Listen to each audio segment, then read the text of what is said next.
Someone make it make sense. Probably a couple.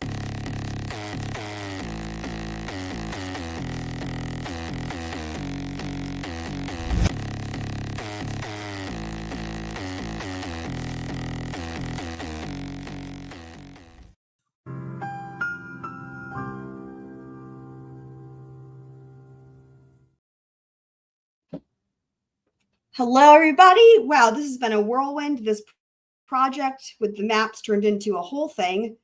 Hopefully I have everything ready. It started out with like a couple pictures and then it turned into like a full-blown presentation.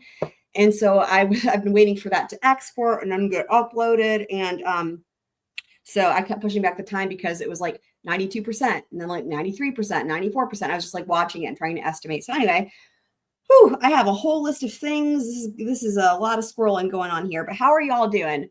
I know you guys are probably excited to see what I've done with these maps. Those of you guys who've seen anything about it, big time mapping. So shout out to everybody who's here. Welcome.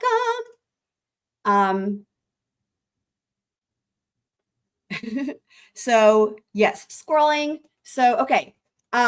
I had thought to, I have a list here. So one thing I thought of just the other day or yesterday, I think, was I was thinking about this. And I was thinking about how, you know, we don't have the autopsy results, obviously, but I was thinking about how it'll be interesting when we find that out at the trial, because here's the thing. Xana having ordered DoorDash and it being delivered at like, what was it? Like 4:04, I think, a.m., somewhere around there. You know, you don't order food at that hour and not intend to eat it right away, right? So, you know, one of the things that they will be looking for is stomach contents. And the reason they do that is, well, for in some certain cases, if somebody's been poisoned or what have you, but they can also use that to determine time of death. And the thing is especially if food has been like basically not digested at all, then they can figure out that you like had just eaten it basically. So I think that will be, yeah, it was somewhere around 4. It was somewhere around 4.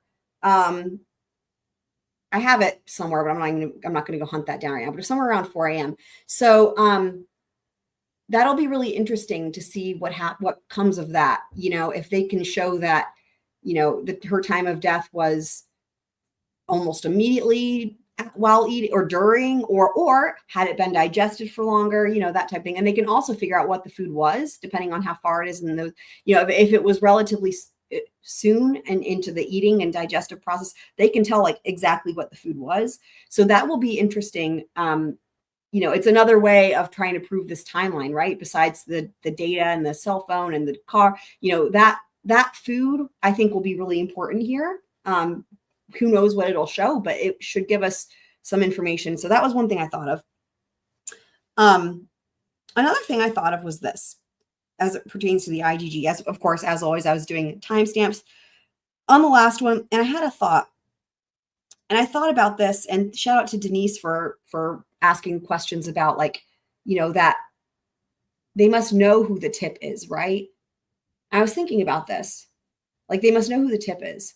And it's so interesting because, you know, we talked a lot about how both sides know the tip, right? But there's a lot of squirreling around. I mean, let me change it to like weaseling kind of in a way, right? Of like no one asserting, like the lack of asserting that it pointed to him.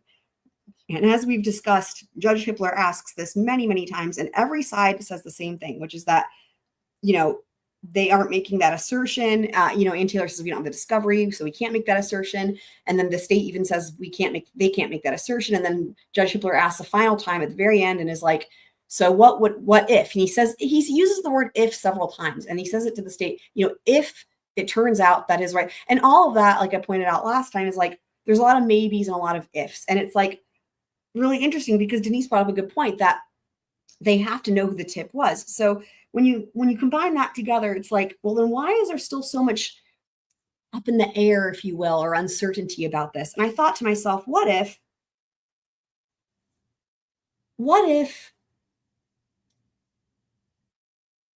So, okay, so it's not unheard of. In fact, I know people who've done this for family members to do this as a group. And in fact, they offer a discount, okay, when you're doing, if you're going to upload your DNA to one of those databases. Oh, shout out to DSN. Happy to see you, my friend. Classic shrimp weasel behavior, indeed. I have to play this for DSN joining us, though. Just 1 second here. Hey, he's got a bird in his mouth. Straight from the Murdoch Snapchat there. So, you know, they offer a discount because my brother knows someone who did this where they give you like a family group discount if you want to purchase, you know, for the whole family to upload their stuff, right? So I thought to myself, what if the whole family did it, right? Like BK and his family, or maybe, you know, him and his sister, or him and his parents, or whatever, right? In which case, could this explain some of the confusion? Maybe not confusion, but potentially, right? So let's say, because we know that there's discovery that they don't have. And this is just a hypothetical, right? As a thought exercise. Like, what if they, you know, they put that in, would they backdoored it and it matched directly to him? And and that would have been the FBI, right? And then they delete their stuff or whatever. But let's just say, because we heard about this in the hearing about the IGG, and one of the things that Gabriel Vargas was talking about is how when you backdoor it, one of the things it does is it's like it shows you your like the closest relatives top matches. So like, what if it led to BK, but then it showed also that his top matches were his direct or immediate family members potentially, right? In which case, and let's say that they all had opted out, which is why Othram got nothing, right? Let's say that they all had opted out. So if, in other words, whether it was a sister or a dad or a mom or the whole family or whatever, and BK, right, for an example, and let's say they all did it and they all opted out, right? Then the same circumstances would apply to any of them, which is Othram would have ended up at a dead end, but then when they backdoor it, the FBI backdoors it, right? It would have matched to the closest match, which would have been BK potentially, but it also would have shown those other closest matches, which could have been a parent, a sister, as an example. And so what if part of the step that is missing is that the tip that was handed over was then one of the immediate family members, which we've talked about before. The part that I hadn't thought about is what if what if the whole family had done it, or more than one person in the family? That's the thing that hadn't dawned on me until the other day. Like, it doesn't have to be one or the other. In which case, this is how you would end up in a situation where two things happen. That the tip that they turn over is an immediate family member versus the defendant himself to get around him having standing, right? But also why there's this gray area of like them asking the question over and over again, and he's not asserting it, but there's also no denial. So that's just a thought.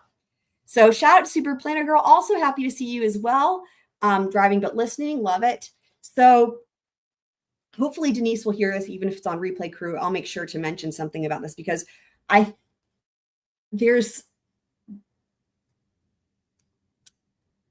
think it could explain some of the things we're seeing. But we are here today to talk about cell phones and location data, and we've got some crazy mapping, y'all. I'm super excited. And also we're going to look at a presentation here that is not made for, it's available to everybody, but it's really made for like law enforcement and cell expert people. And it's going to explain how all this is used with different carriers, and it's going to be awesome. I think it was called like what is it? Forensic Cellular Analysis, but it's yeah. So, okay.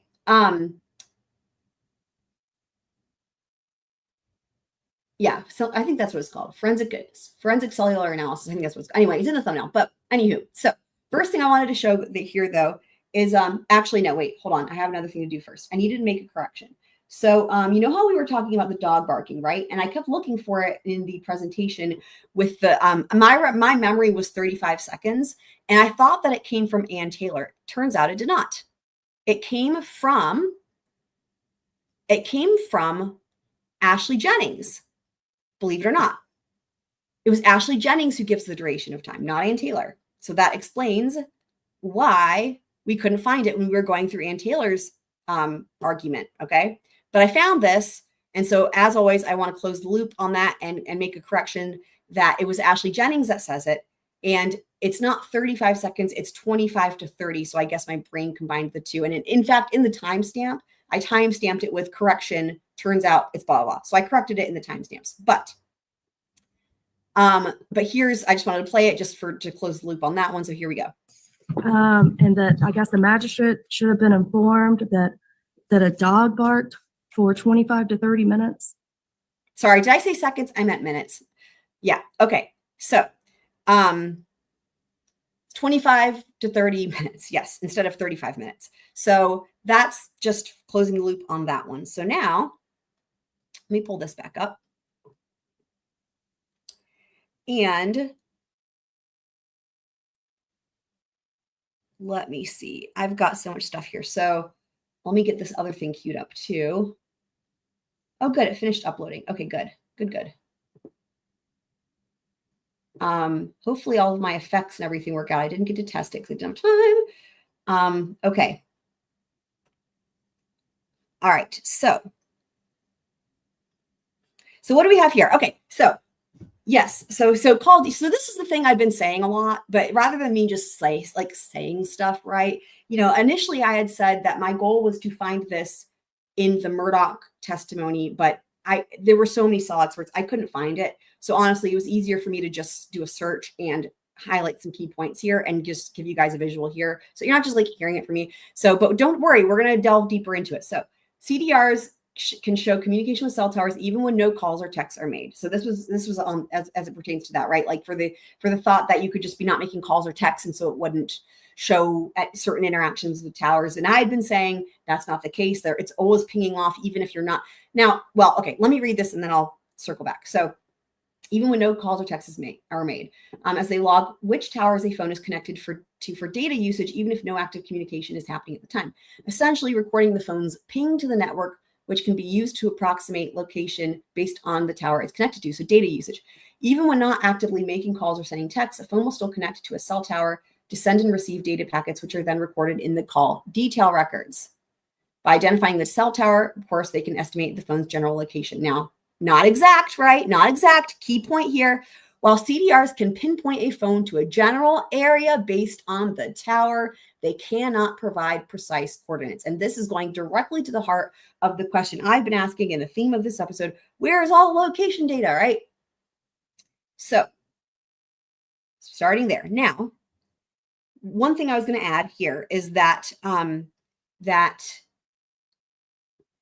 what difference then does it make? What you might be asking if someone's using their phone or not. Okay. Well, remember what I keep saying, right? Is that in order to try to prove whereabouts or lack thereof of a defendant or a suspect, you need, and if this is a case where they're driving, a situation where people are driving, then you've got three factors, as I always say: the person with the phone with the car, the person with the car, all three together. So the only difference it would make if somebody has been making calls or sending text messages from the phone, the only difference that's going to make is show that it was especially if you've got that person making a phone call, right, to somebody, like happened in the Murdoch trial, right? Then you can have the person who they were talking to come in and say, yeah, I was speaking to them. So it's in terms of being able to say, yeah, I got this text message from them and it didn't sound anything like them. We hear that all the time, right? When people try to pretend somebody's still alive, for example, and they send text messages like that did not seem like them, right? That would be a way to disprove that. So same, but in reverse, where if they're sending a text message or making a phone call, then you can have someone else say, yep, I talked to them and it sounded like them. I heard from them and blah, blah, right? So that's putting the person with the phone. But the location of the phone in terms of the cell towers has nothing to do with making phone calls or texts. Again, the location of the phone. So when you think about it, it's even if they can prove where the phone is, again, it's you still have to prove the person with the phone, ideally, right? That's, because who knows? Anybody could have the phone, whatever. That's part of the whole thing, is putting the person with the phone. But it's so funny because in this particular case with BK, that's not even become a part of the discussion because they're still having a whole lot of difficulty proving anything definitively about the car and the phone, let alone the person.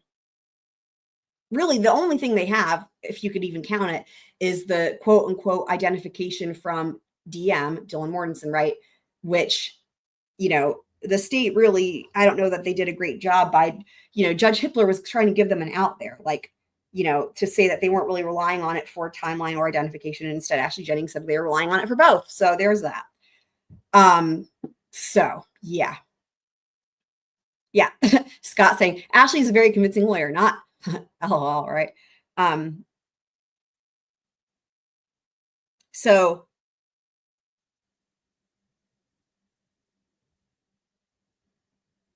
right. So don't worry, because I've got that document and I also have this. So let me share this instead. Hold on.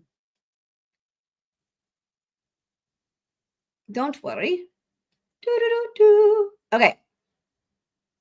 So this is from AT&T location demands. All right.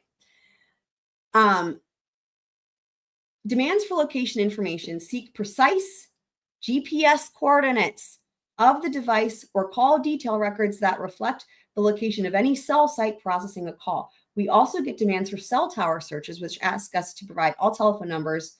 This would be geocaching, right? For a certain period of time, we're registered on a particular cell tower, which of course that was done in this case too, or we're in the vicinity of a specific area. A single cell tower demand may cover multiple towers. We disclose both the total number of demands and the total number of cell searches. For instance, if we received one court order that included 2 cell towers, we count that as one demand for 2 searches. Not really all that relevant here. And then, like all companies, we are required by law to provide information to law enforcement and other government entities by complying with court orders, subpoenas, and other lawful discovery requests. In all cases, we review requests to determine whether they are valid. And remember when I said there was an exception for like emergency situations, like an Amber Alert? That was on the last live stream. And here it says it here as well. Except in emergency situations, for government demands for cell tower searches, we require a probable cause search warrant or court order except in emergency situations. So now, where was it? Hold on. There's another thing.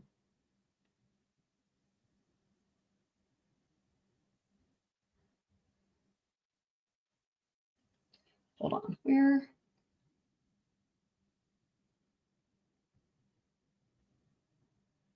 Okay. So search warrants and probable cause court orders are signed by a judge, and then they are issued only upon a finding of probable cause.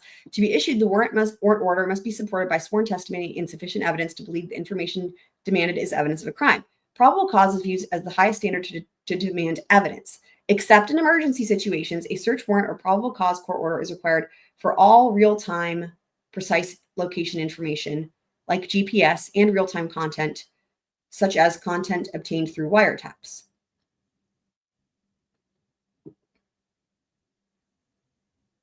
And there's going to be more about this in the presentation when we get there in a few minutes. So I'm trying to think, was there? So that's when they reject it.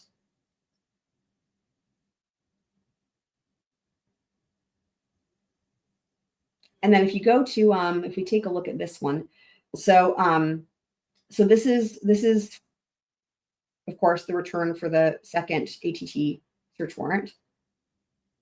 But it describes it in detail here. So let's take a look.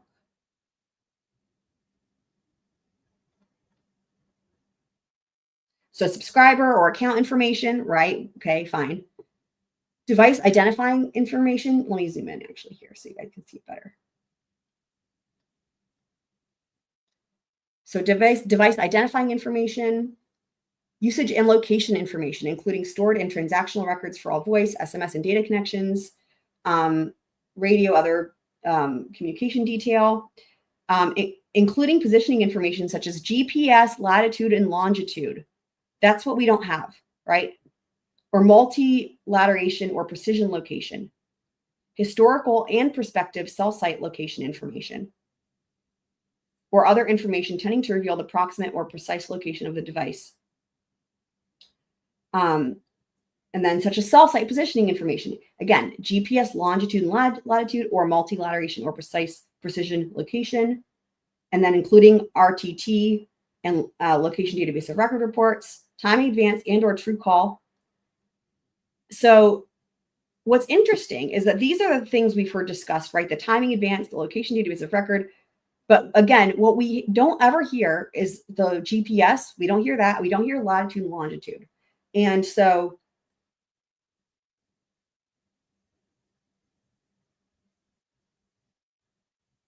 so there's so far 2 places listed where they can get GPS latitude and longitude, right? So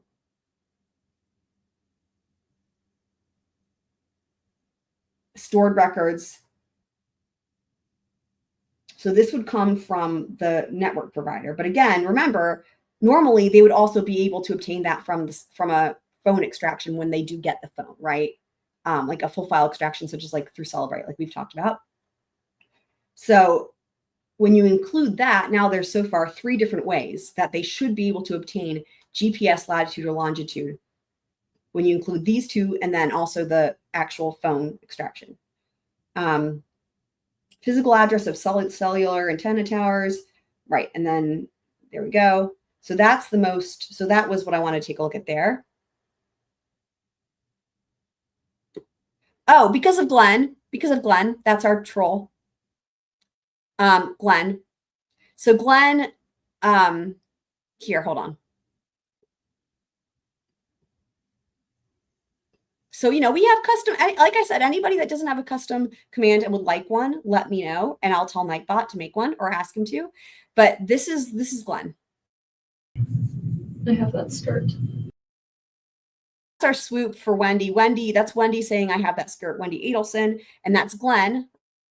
I have that skirt. Glenn is writing a book about Wendy, and he has bet his life and also some money that she is innocent and will never be charged with a crime. And Glenn was our troll that lasted for 3 hours and 40 minutes during the live stream of the Wendy Adelson interrogation, after 3 hours and 40 minutes, finally, it was the first and only person I've had to boot because he started making crazy political comments and statements that were it was just not, yeah. Super Planner Girl was there that night. Anyone who wants to also explain more about Glenn, please feel free. Shout out to Leslie and Billy. I think you might be new here. Welcome. And if you're not new, welcome back, as I always say. And so Glenn's favorite quote was he would just say wrong and over again without any explanation to what he was talking. It was great. It was like there were a couple moments it's like, not quite sure, are you a bot? But then there are also moments where it's like, wait, are you actually Wendy? So yeah. Thank you, DSNs, for saying that. Thank you.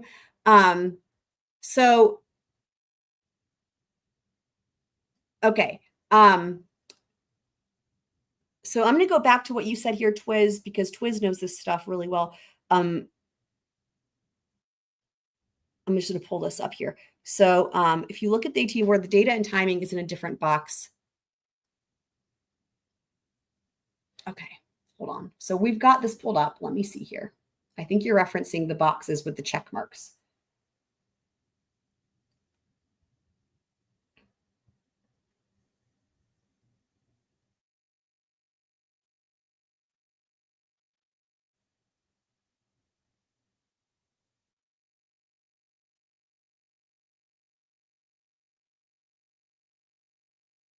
I mean, the other thing too that we just saw from reading the description of this, right, is a lot of this contains location. So like, in other words, like they mentioned, like, for example, they mentioned RTT in relation to location and then cell site location. Like some of these are in multiple categories, right? And then you have here the GPS ping for 15 minutes, which I'd commented on before. We're going to see something about that as well in that presentation we're going to look at. Again, a difference there between, for example, the location data you can get off the cell phone during an extraction, like we saw with Paul Murdoch, right? His precision location was updated sometimes every couple of seconds via the iPhone cache database, but similar would be with an Android. So more frequent, right? So yeah, here.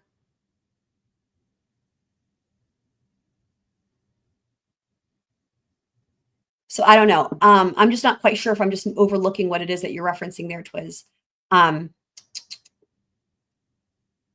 So Sudi, so you need welcome. So if you want a command, so what the command would be for anyone who's like, what the heck's the command? If you do like what you see here on the screen, right? The command would be for anyone who wants a custom command, ! And then we'll do either your name or a nickname, depending on how long your name is, right? And then it would pop up with a response specific to you. So for DSN is doing an example right now in the chat. Thank you, DSN. So DSN did the command. And there it is. A la Murdoch. Excellent.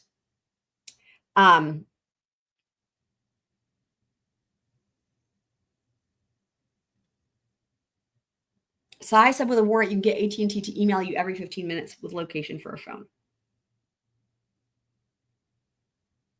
I think I know what you might be referring to because I did go back and watch Saturday, and again, just with all the new information that I'm trying to sort through, and we will, I imagine we will probably watch more of that tonight as well. I think I know what you're referencing, but we'll do it. Let's go in order though of the things that we'll come back. Okay, so we've got a command for Poot here.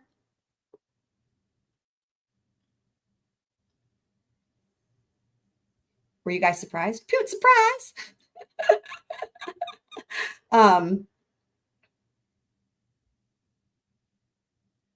Oh, I see what you're saying. Okay. No, okay. That will be addressed in the presentation. It basically, but I will describe my understanding of it, but we will see that in the thing from those expert people.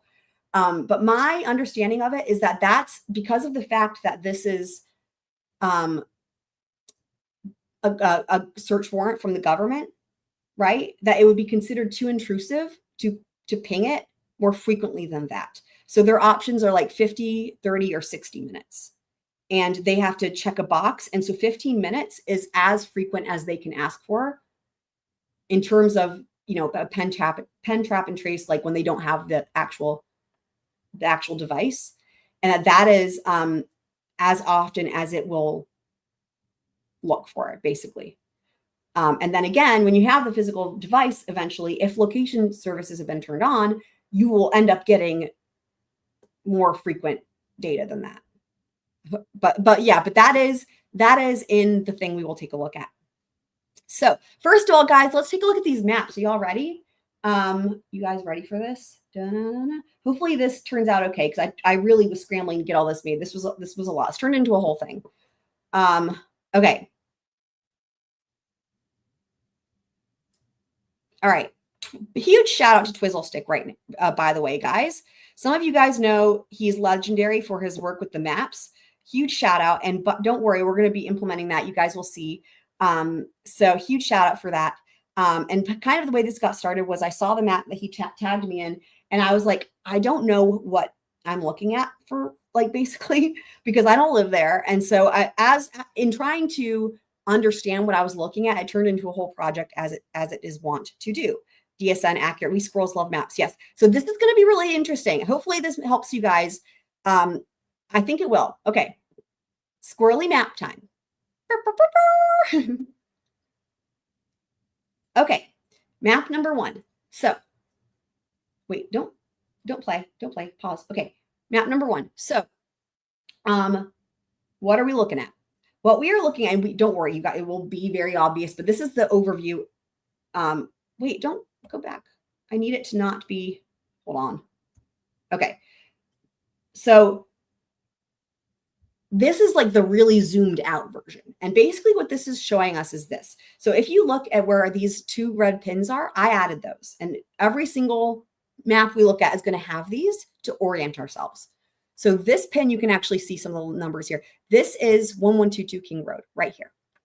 This pin is at the place Bishop Boulevard, and that we're going to see why that's significant here. So the point on Bishop Boulevard is the point where the white Elantra and or Bryan's phone, depending on if they can ever put them together, right? They being the state, can either go towards Moscow, right? Hopefully you guys can see my mouse, towards Moscow, or not, right? Anywhere else. But of the places it could go, could be down here. So basically what you're looking at is the blue lines. Of course, that's Google Map. Those are the routes, possible routes, right? Now the other blots, those are related to the cell towers and the different coverage, okay? And as you'll notice, what's interesting is how they line up with the roads. Well, that makes sense, right? Because most of the time, now you do have this one random tower. Can you guys see my mouse here? That's like in between the two, right? But most of the time, they're going to end up with, line up with densely populated areas. And the more densely populated, the more towers. So if you take a look here, see there's lots of squares with numbers. Same thing over here, right? And then as it gets more remote, and so what you're seeing, but the way I wanted to line these maps up is so that you can see based on the location of anybody or an animal, whatever the fuck, right? How many towers there are, or if there's none, right? And so that matters, because if there's a huge area where there's only one tower, you can bet that any ping is going to happen from that one tower, right? And again, just to reiterate, right, the tower that covers 1122 King Road, and we're going to see it closer up, don't worry, that covers a 27 square mile radius. And the great example that we watched from last time in Murdoch, right, was there's that tower that's really close to Moselle, right?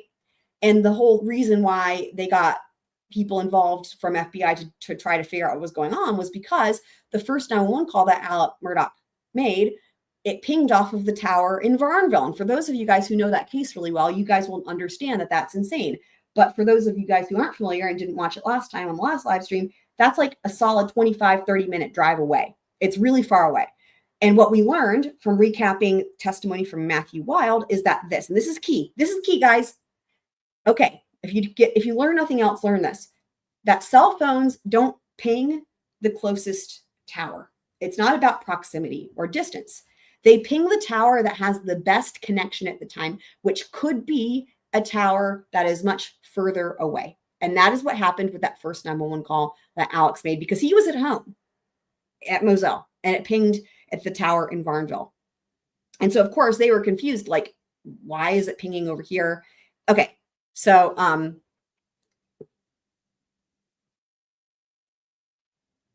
that's hilarious. Oh yeah, we can take a look. Hold on. Don't worry. Don't you worry about a thing, people. Okay. So here's the I have it already. I know you guys are going to ask good questions because you always do. So I'll zoom out a little bit here. So this is the same thing that I've been overlaying. Oh my God, why? Now I'm gonna have to prove I'm not a robot. Just give y'all the things that happen. Cars. I guess they're counting that as a car. I don't know. It's technically a van. Guys. Okay. So this is the same thing that you've been looking at and you'll see more of. It's just that I've overlaid it on top of the actual map or the actual like Google Earth. So I made it less opaque so that way you can actually see. But the whole point was I wanted to line it up exactly so that this makes more sense. So as far as what am I looking at again? I'm looking for Pullman. So, it depends. I don't really know. It's hard to know what Ashley Jennings is even referencing. I mean, there's more than 3 towers, but it depends on what radius she's talking about. And I don't think she says that in the hearing. But basically, you've got this one here, right? And this one, it matters because why? Well, that one is going to be your in-between Pullman and Moscow, right? And then generally speaking, can I see Merman? Let me zoom in.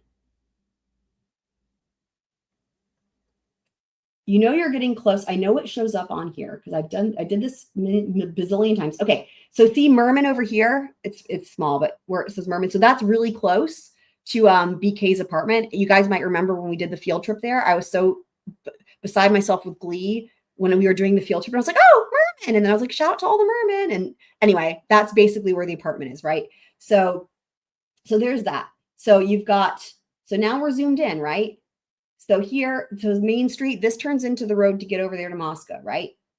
And then here's Northeast Stadium Way. Don't worry, this is going to be in all these maps. This is the big point. And we're going to talk about this. We're going to get way into it. So if you're over here, again, it's not going to always ping off the closest tower. It's going to look for the best reception. But there are 2 towers, shout to Lord of the Rings, that are pretty close, equally close, I would say almost, to this area. And the real point of contention is going to be the Bishop Boulevard thing, which is like right here. And again, this is going to be in all the maps. So in terms of Bishop Boulevard, there's a closest tower here. But again, it could ping off of that tower or this tower. I doubt it would go all the way over here, you know, if you guys can see my mouse, but I don't know for sure because again, it's going to look for the best reception, not the closest tower. But I would say that, you know, this is the closest, right? But then these two are also pretty close. So this might be the 3 towers she was referencing. This might be the 3 towers that she was referencing. But again, he was saying it wasn't in evidence because, in other words, it wasn't in evidence in terms of what was before them when they were determining probable cause for the search warrants.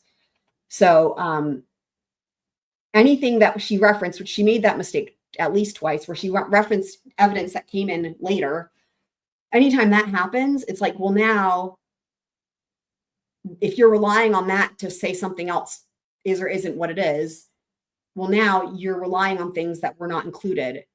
And that would line up with the standard for Frank's hearing, because then that means that there was something omitted, right? So he could, like, in order for, in other words, it would be like, oh, you know, like opening the door in trials. It'd be like that. It'd be like opening the door, essentially, right? Like if in order to answer the judge's questions, Judge Hippler's questions, if she starts relying on evidence that was not included at the time, she's just opened the door to a Frank's hearing, which is why he actually says at one point, you're going to make me give them a Frank's hearing, right? So hopefully that helps with that. Okay, so now,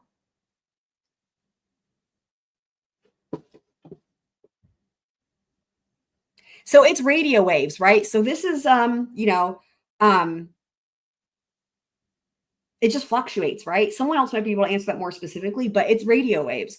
So just like, think about when y'all probably don't ever listen to the radio. I mean, I don't know when the last time anybody listened to the actual radio. Remember back in the olden times, right? When you were trying to get a radio station and you know how you like dial it and you like you're like trying to get the best signal. So it'll, and you know, if you're like 0.001, you know how it's like the stations have a bunch of digits and it's like just one off. And then sometimes the station that is supposed to be whatever the number is, sometimes it's like that would be like, you know, you get the white noise, but then if you go one up where it's supposed to be worse connection, sometimes it pops in then, or it fades in and out.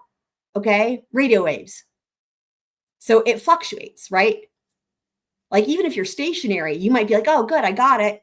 Great. I can hear the song or whatever. Right. And then it might cut out again. That's radio waves. That's, I don't know. That's the best I can try to sort of explain that. But again, the presentation we're going to look at will probably explain that as well.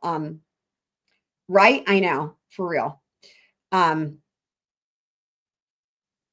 So good morning to you, Moonvale. Did anybody ask for a custom command and I missed it? Just let me know because, you know, I'm trying to map it out over here.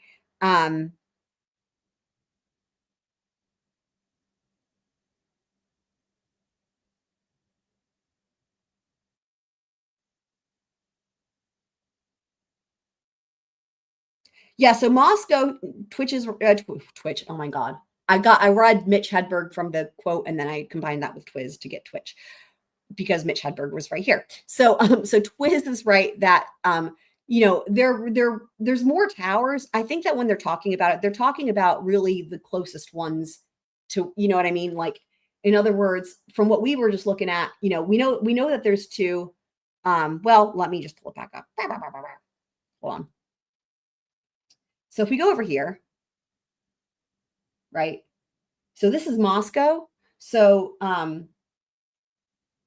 these are the 2 towers. 2 towers. These are the 2 towers. Again, there were more, right? But in terms of what are the closest to like the more densely populated anyway, right? Where the kids are. So you got 2 basically. But, you know, if you zoom out, well, you could say, well, there's, you know, some other towers, but like they're further away, right? So I would say you could, you know, that's where the 2 towers are coming from here, right? And then again, if you go back over here to Pullman, I would imagine the 3 towers are these that are being referenced because this is further away. And then this is, you know, on en route to between Pullman and Moscow, basically. And again, you've got, you see how much, look how far I have to go. Let me zoom out. Hold on. Let me zoom out to show you guys. So if we go back, okay, again, focusing on these 3 towers here. And then now if I go this way, like, which is again, closer to the direction where BK was living, right? I mean, there's no towers. Like you guys see, there's no towers, like literally none. So, so yeah.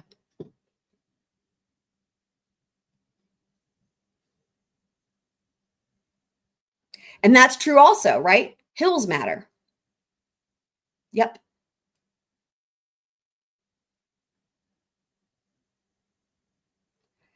Oh, so I don't think she's wrong. I think she just shouldn't have said it because it wasn't in evidence before them in terms of the evidence that they're looking at when considering. In other words, that would have been put in after the fact. Not that they couldn't have known that at the time, but the fact that he says, and he says it was something else too, right? He's like, this is not in the evidence that's before me, right? Like essentially because here's what it boils down to. We don't know what's in some of the sealed affidavits, but we do know what's in the PCA that we've all read a billion times. It does not mention how many towers are in Moscow. And so we can glean that to mean then the fact that he says it's not in evidence would mean that the other affidavits that are sealed too, in addition to the one that we have, nowhere it doesn't mention 3 towers in a Pullman. So not that it's incorrect, it's just that it wasn't in evidence, so he can't consider it. And if he does, then she's opening basically the door to granting them a Franks hearing. So, oh, definitely true. Yes. Okay. So now next map coming right up.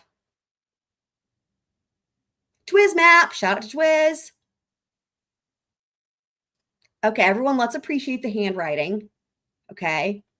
So this is the one. So again, when I first was looking at this, I was looking at this without anything behind it, like I've added here. And I'm like, I don't know what I'm fucking looking at here. Right.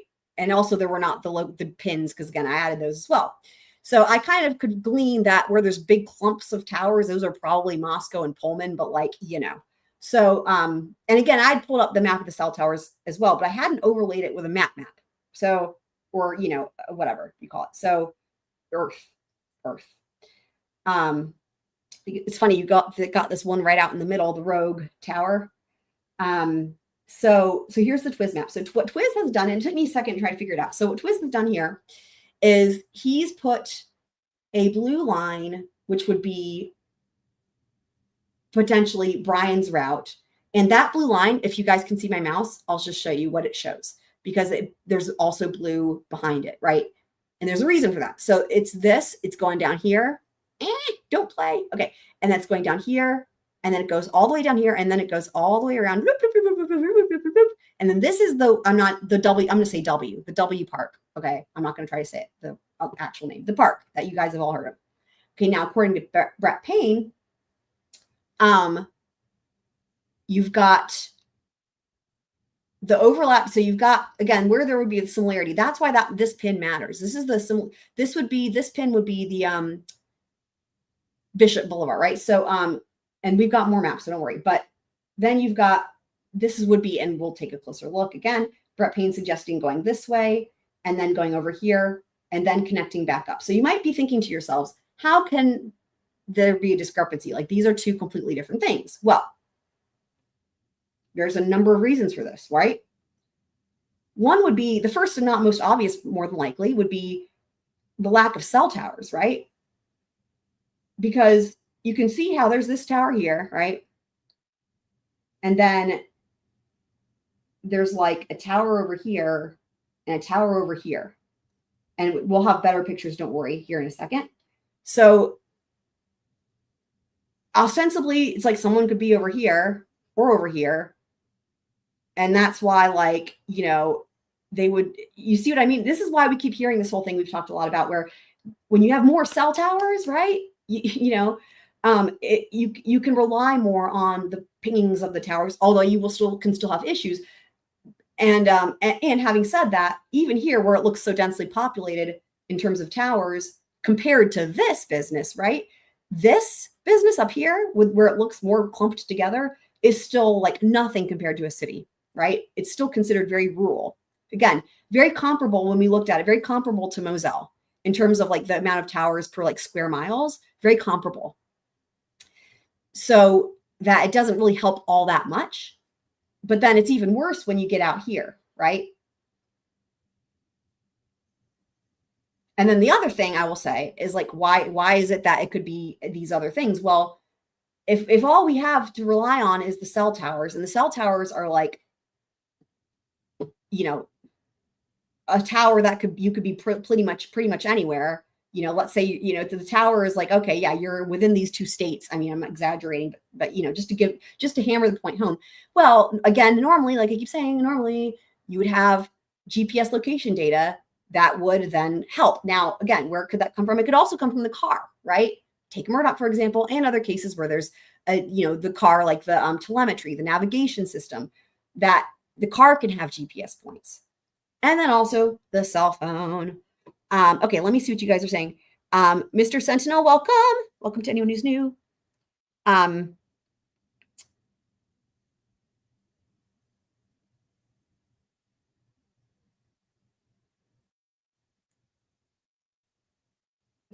Give his crayons back. That's funny. I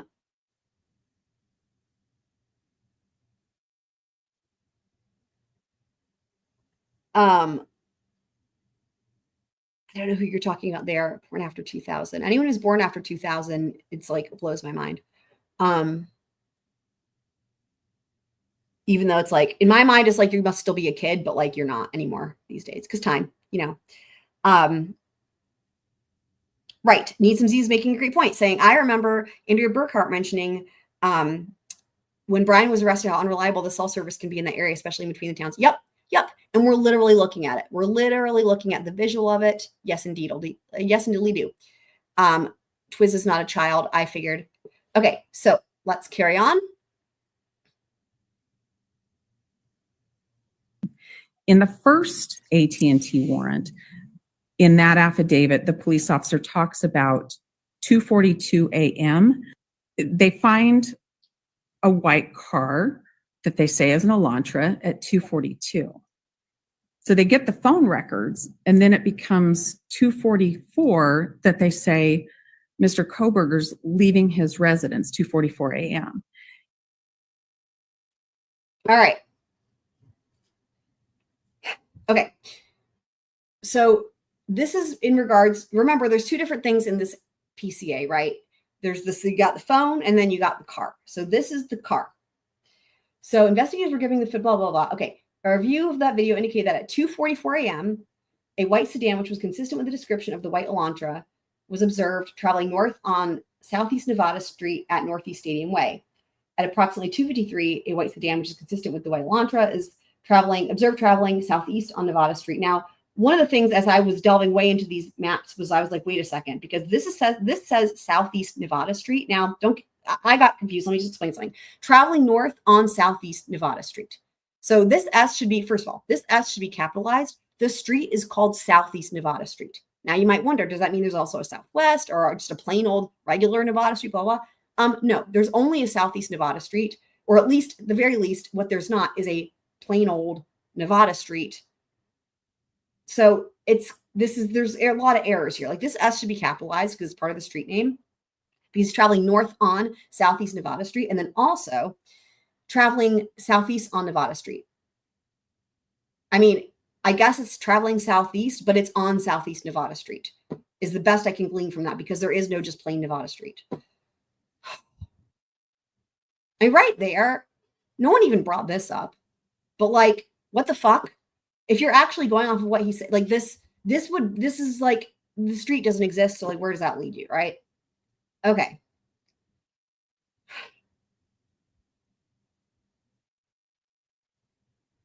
Okay.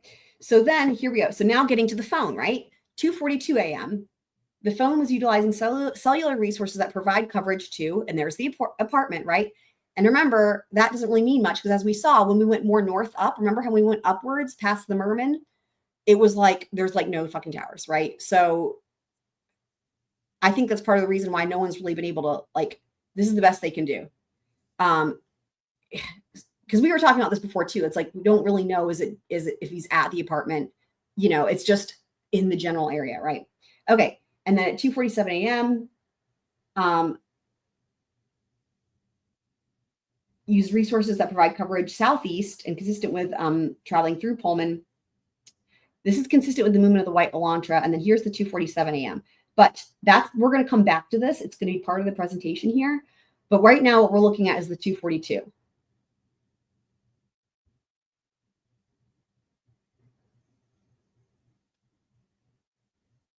And then this is flipping back to the other one here, right? So 2:44. So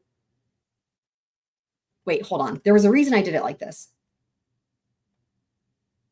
So 244, don't worry, this is going to come back to the map. So 244, they're saying, yeah, okay, right. Okay, so 244, they're saying that this vehicle, right, is on Nevada Street at Northeast Stadium Way. Now, again, this is all a mess in terms of the terminology, but either way, I think you can figure out what he's trying to say, but he's butchering it, but you'll see in the map.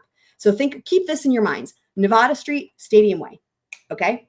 The other thing you want to glean from this nonsense that is full of error. So again, point 1, Nevada Street, Stadium Way. Point 2, they're saying, this is going to make more sense when you see the map. They're saying, essentially, it's being suggested here that the vehicle changes directions, traveling north and then traveling southeast. Okay, so those are so let me back up 3 things. Here's what you want to remember. 2:44 a.m. is the first thing. At 2:44 a.m., traveling one direction on Nevada Street. Just remember, Nevada Street, Stadium Way, right? The third thing, then traveling a different direction at 2:53. When you guys see the loop, you're going to be like, what the heck? 2:53. Changes direction. 2:44, one direction on the loop. 2:53, different direction on the loop. Okay, now, the other thing that's going to make more sense as to why this is insane when we see the maps is this part. 2:42, this is from the phone, not the vehicle, the phone, right? Providing coverage towards the apartment, right? Somewhere in that vicinity. Okay.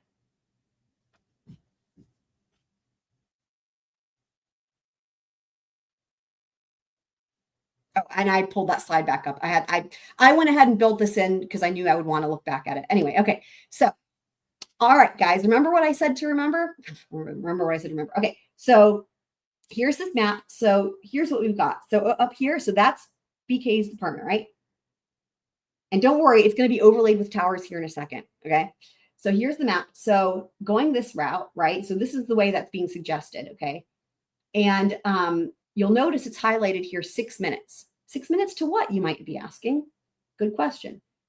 From here, the apartment, okay, to get to here. What is here, you might be saying? Where the mouse is, where there's a red dot. Right there, that is the 2 streets I was just saying to keep in your mind, the Nevada Street and Stadium Boulevard situation, okay? So 6 minutes to get from the apartment to there.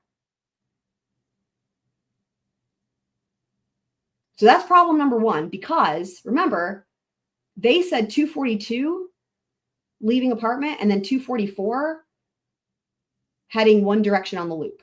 So in other words, in order for that to be the case, the vehicle would have had to have traveled what says 6 minutes on here in 2 minutes. Now, I'm not saying it's not possible. I mean, but it depends on where you're at, right? Like if you're on the highway, sure, because you can speed. But if this is, what a lot of stoplights, you're in town, can you really shave 4 minutes off? Doubtful, but that's not the first problem. Remember, what are we doing? We're questioning the surveillance videos where they see the Elantra and then the cell phone shit, okay? Now, here again, remember the part about changing direction I was talking about? So there's the 2:44 and then 2:53. 2:44, 2:53, so 9 minutes, okay. And then the changing direction bit on here. There it is. All right. Hopefully this is helpful. So now this is a zoomed in version. So here's, like I said, remember Southeast Nevada Street, the only Nevada Street, right? There it is. You can see. And then there's Northeast Stadium Way. Okay. What they're talking about, best I can glean with all the mistakes, is traveling one direction down here, right? And doing a loop-de-loop. And don't worry, we're going to get to the part where Anne references a loop. Okay. And it's highlighted here. So this is Southeast Nevada Street. So where it says it here, that's the intersection. This big road is Northeast Stadium Way. And then this is the intersection where I would imagine there's a camera. And then they can try to figure out which direction the car is traveling based on where it's pointed, right? So in other words, what they have is, from what I can tell, at 2:44, they have the car on camera pointing this direction, right? And then at 2:53, they have it pointing the other direction. Now, the thing that's wild is 9 minutes, right? This loop, I did not actually Google Maps it at the time. If anyone wants to do that, feel free. I ran out of time because I just was getting a million things ready for this. But given looking at the map and like this is super, super, super zoomed in. This loop might not be more than 20 or 30 seconds. If anyone wants to do that, you can look like that would be really helpful, and Google Maps it. So it would be like the loop going from here and then doing the loop and then going back to where you started from. But I don't think it's more than 30 seconds, just given the zoomed out version was 6 minutes to get from the apartment to this location. This might be even smaller than that. So the 9 minutes is interesting. And remember, that's based solely on the car, not the phone. Because they're saying observed. Shout out to Meg P. Glad you're back. Okay, so that's one thing. So far, just to reiterate, so far, what do we have? We have a one problem, which is making a 6 minute drive, right, from the apartment to this intersection right here in 2 minutes. Says 6 minutes, but they're based on their shit. They're saying 2 minutes, right? 242 to 244. Okay. Then the other problem that we have is we have, and this is by the way, what I'm saying is in addition to the 7 minutes. We haven't gotten there yet. We're adding problems that I found as I was trying to map this out. I found more problems. Okay. So then we have 244 right here. Again, this is based on photos or surveillance of the car of a white Elantra, right? We have 9 minutes to make this loop that probably can't be more than 30 seconds. It might even be less than that. So far, that's 2 extra problems that weren't even brought up that I can see.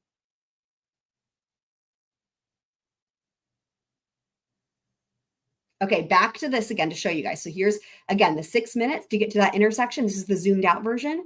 When you see this zoomed out version, the loop-de-loop is down here. Don't worry, it's going to be labeled on the next couple maps. That's why I'm saying if this is 6 minutes, how long could that loop-de-loop take? So, okay, there's the 6 minutes for that. Okay, 8 minutes. What's 8 minutes?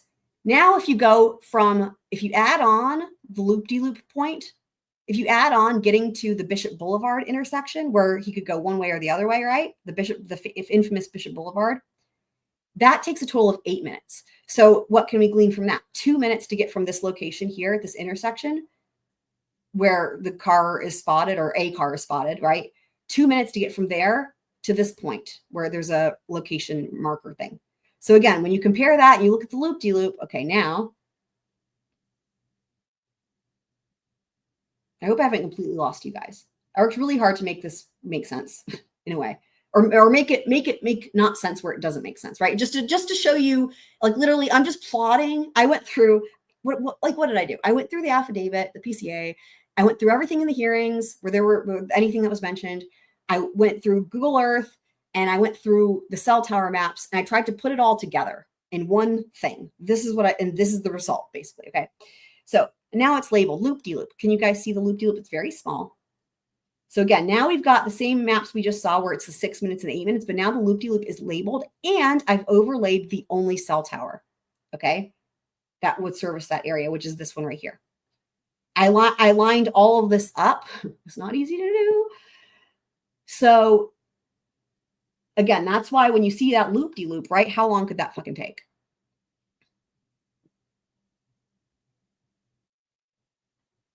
Now, once again, now you have the 8 minutes, right? And there's the loop-de-loop reference point, and then there's the pin I added down there for Bishop Boulevard. And there's the apartment all the way up there. Okay.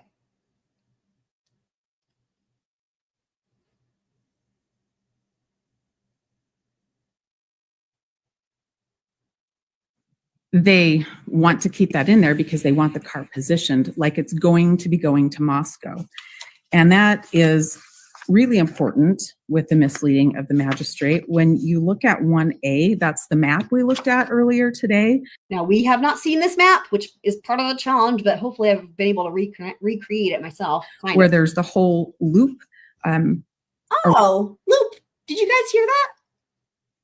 Did you guys hear her say loop? There's the whole loop. Now,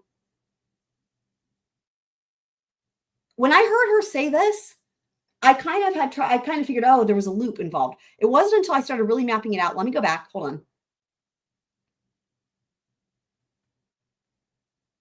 I started trying to break this down and make it make sense, right? And I was like, oh my God, that's the loop. That is the loop right there. But it still doesn't make sense, even if you add the loop in, right? The loop is to try to explain a gap in time, but that doesn't make sense because 244 to 253 for that little tiny loop. Like I said, someone wants to Google Maps it, please feel free. But just looking at it like proportionally can't be more than 20 or 30 seconds. It's got to be a teeny tiny loop. That's the loop-de-loop. I mean, unless there's more than one, but like that is a loop-de-loop that is suggested in the PCA for sure. Literally without any purpose to it, right? That also takes way longer than it should have. So, okay, now back to what we were seeing here. They want the car positioned like it's going to be going to Moscow. And that is really important with the misleading of the magistrate. When you look at 1A, that's the map we looked at earlier today, where there's the whole loop around. I'm glad this is helpful for you. This was helpful for me as well, because there's a lot of numbers and it's all very confusing. I'm glad this is helpful for you. But there's a blue line as if pointing the car towards Moscow, and that's not what happened. Okay, another map. Woohoo! Okay, so what have we here? What we have here is, again, there's the apartment, right? So now we have, this is why there's this, in my view, then one of the most important things in terms of the two different theories of the case between the state and the defense is where this marker is down here. Hopefully you guys can see the marker in my mouse. There's a location. Again, I keep adding that because this part to me is key, because this is where a number of things happen here, right? Like both sides could agree, I would imagine, that a number of things happen here. One, this is the proverbial fork in the road, right? The proverbial fork in the road where the car can either go, if you're the state, it's going this way to Moscow, right? If you're the defense, it's going kind of straight. It just goes where, as you can see, where the blue line continues down, it's going down that way. It's a fork in the road. Okay. Point two that I think both sides can agree on, right, is that regardless of which direction it goes, there's very little cell tower coverage, right? And then I think point three that they could both agree on is that whichever direction the car is facing could indicate which way it was going to turn. We should do this real quick. I didn't include this in the presentation, but I'm realizing that there's something else we should do here. Let me do this. Collapse side panel. Okay. I knew I would need it, so I just had it ready to go. Okay. Let's just see.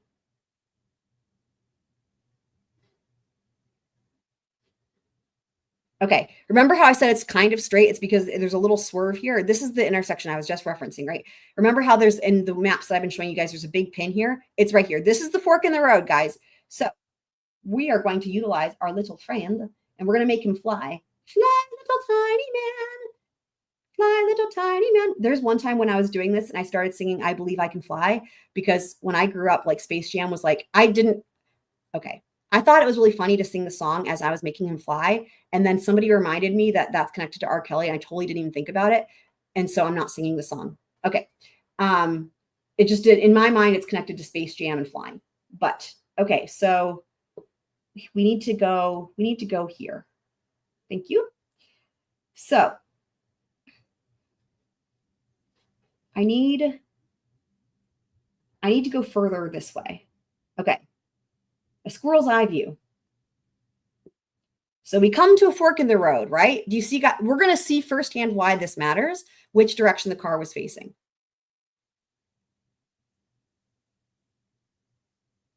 And it would seem like there's not a camera, although maybe we can look and see if we can find one, because that fucking matters like hugely. Or was this one of the ones where they said they couldn't find it? Does anyone remember? Was this one of the ones where we're like, oh, it's missing? Because like, this is huge. So like, okay. Like essentially, if you're, hold on, let me do this better. Let me do this better.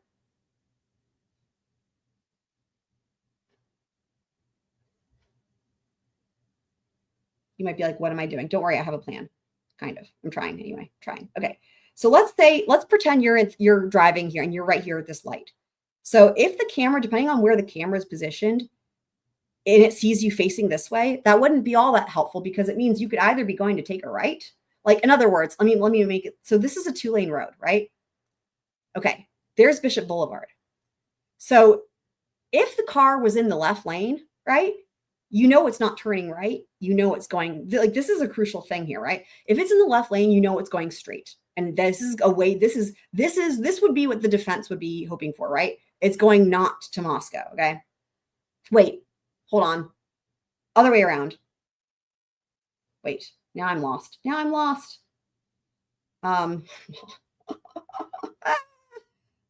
This is Bishop Boulevard. I can't tell which way that is pointing.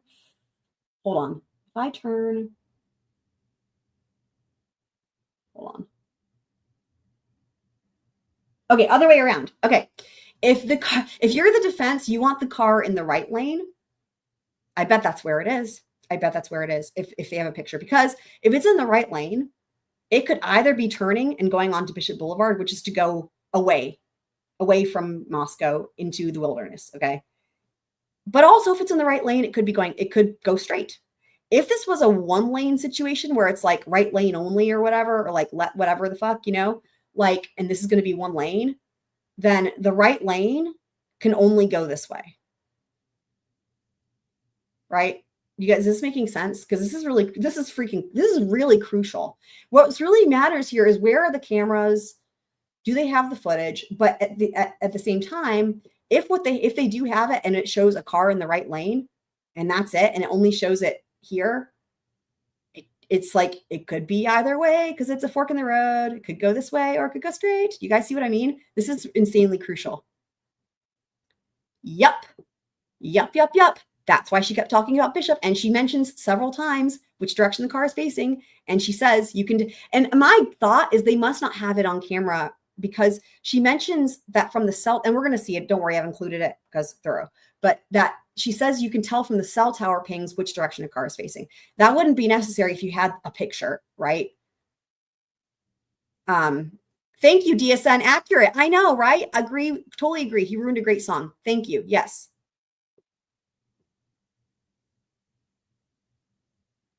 I showed the map exactly the way I didn't change the orientation at all.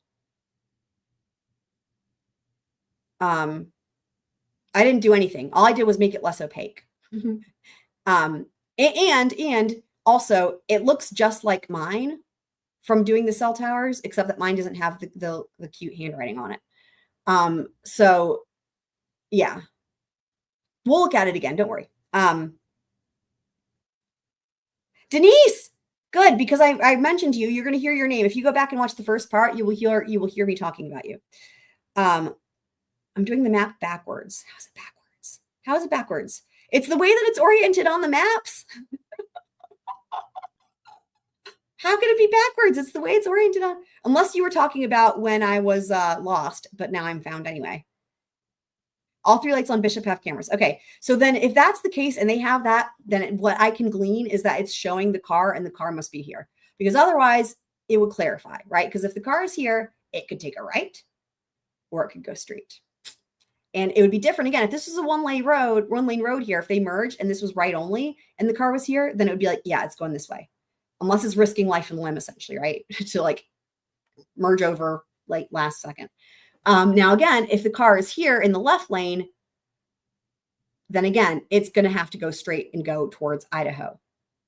But onto Bishop Boulevard this way, this is the way, if you're the defense, you want the car. So again, that's where, does that make sense? Yeah, I mean, he drives the opposite direction. I'm not sure what you mean. Now, I will say I'm not the best with but I'm looking at, based off of what we've got from if you guys can see this little thing down here, based off of what we've got, I mean, that's what they say in the PCA. They say, and I don't think this part's really disputed. I think there's a lot that's being disputed, but I don't think okay, this is the direction. I don't think anyone's disagreeing that this is the direction that is being traveled. I think the times are problematic, but see, this is the Northeast Stadium Way. This is the way that you get to where there's the fork in the road. See, because check it out.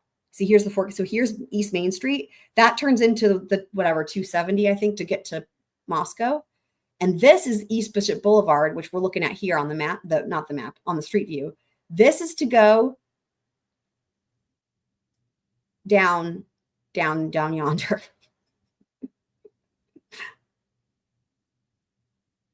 From Stadium to Main Street.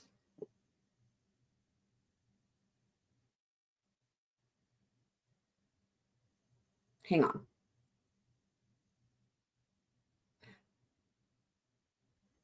Then these, I mean, you see that, like, hold on. This is the way it's on the map, though. Interesting.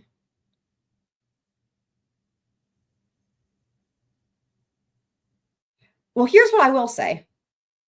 Here's what I will say. That if there's anything that's reversed, then all of the things have it reversed, which so that in other words, it's like the exact opposite. Like in other words, the Twiz's map, the way that it has it, matches with. Let me pull it back up and show you guys what I mean. All of them line up. So if they're back, then maybe they're all backwards, but at least they line up. So the same same thing would still be true. Let me pull up. Where's my video? Hold on. Okay, hold on. Let me go back to the beginning of this where it shows. So like, okay, here's.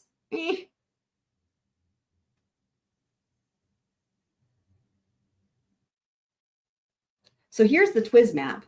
So what you can see, this is exactly the way he had it. Like I just made it less opaque so that we can see so this is, you see how it lines up? Like the blue line that Twiz did, it lines up with what Google Maps said. If you're going to go this direction into the parky thing, and you're going to go the route that takes you through this same place where there's supposedly a ping, right? Again, in other words, there's more direct routes, right? But the more direct routes wouldn't ping from this tower over here. But regardless, this blue line, if you guys can see it, that's the squiggle line that Twiz drew. So that's why I was confused at first. I was like, wait, what? But then I was like, oh, I see. From what I could tell, Twiz drew that blue line because he had already figured out that this is the long way around, right? The not direct route is what the route that you could see that maybe was taken to get to the parky thing, because then it would still ping off of the same tower over here. If you guys can see my mouse. Twiz, are you able to see your blue line? And then you can see that these should match up. Also the red line, right? The red line, right? And where you drew that red line in the middle, we're going to get to that when we get to it in terms of the timeline. But that's going west over to Uniontown, which is referenced in the PCA. Okay, let me see what he said in the Discord.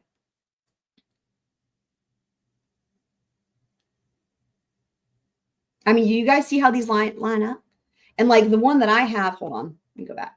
So here's the one that so when I did the cell towers, which we already were looking at earlier, you guys see how that lines up? Like exactly, right? You guys see how that lines up? Like literally, I did such a good job that even like the mountain range hill things, if I'd pulled one up and then put it back over, you'd be like, holy shit, like they match up exactly. Like the height of the mountains and all that, in the Snake River. Like actually, you can probably see how it's labeled on Google, Snake River, where it's white, and then it's faint and hard to see, but it says Snake River on like in faint green. That is from the cell phone tower map. That is, they match up. Like you guys see what I mean? They match up. But let me see. Okay. Oh, okay.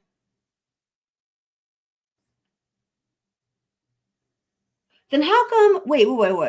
How come, Twiz, your blue line, though, goes where, hold on, let me go forward on here. This is very squirrely. How come your blue line goes down, though? The way that, this is not squirrely. Oh my God.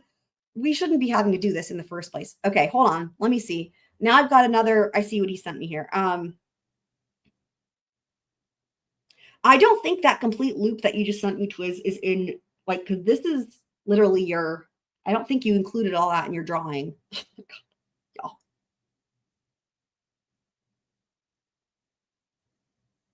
I see what you're saying. I think I see what you're saying, but I think that maybe it's potentially possible for both things, like both options. Hold on. The route that you have at the Twiz, it doesn't take you by Bishop Boulevard. Okay. I see what's happening here. Do you guys remember? Okay, hold on. I have an idea. Hold on. Don't worry. Never fear. Squirrels are here. Remember when I said there's a more direct route? Hold on. This will make complete sense. Don't worry. Okay, hang on. Don't worry, guys. Let's do this. Check it out. Don't worry. Don't worry about a thing. Okay.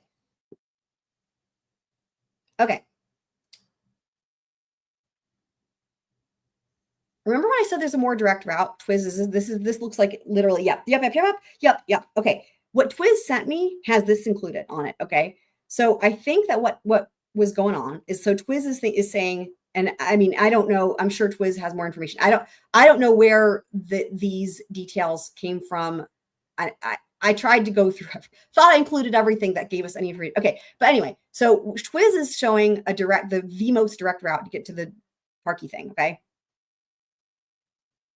Now, remember when I said there's alternate routes?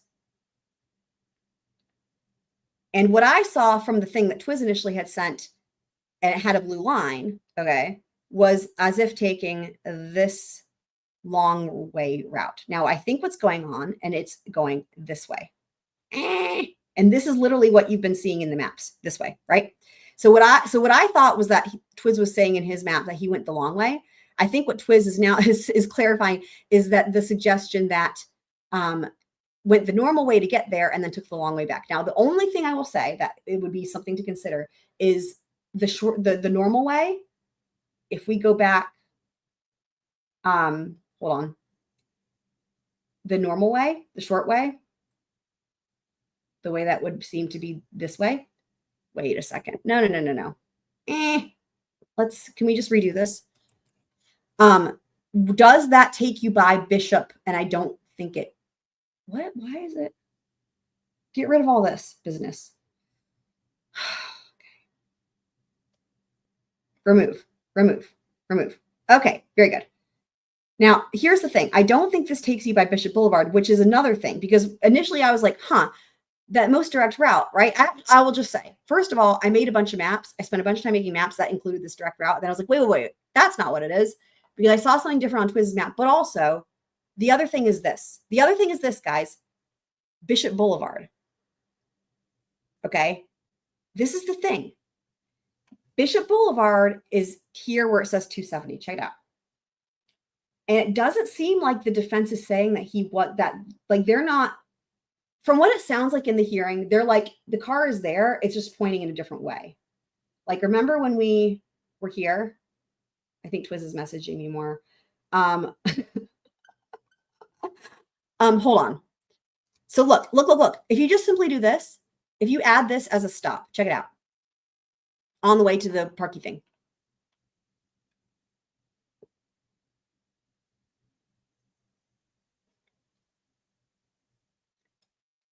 It would make you go a different way. But the thing that you don't have is so where it says Bishop Boulevard here, Bishop Boulevard starts up here. This is where we were just at on Street View, right? So if you want to be on Street View here, like if the camera there, right? And remember, the whole thing is like, which direction is the car pointing? So here's what I will say.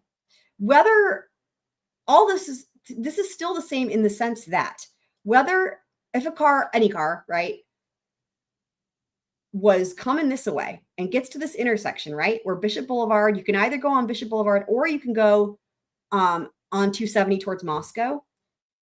Either way, that intersection is there. And either way, did it go this way or this way?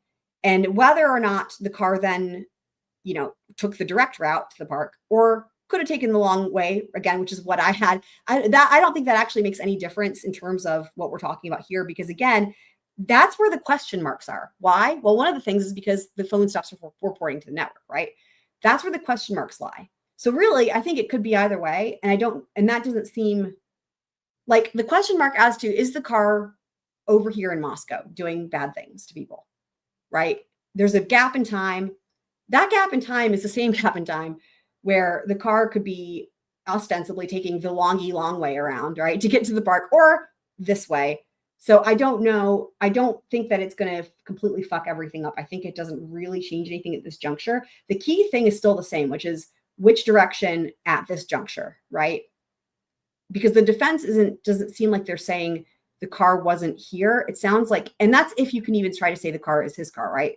I think what they're saying is the car points in a direction that could hint towards going this way. Am I right? That's the way. Yes, I think I figured it out. Yes.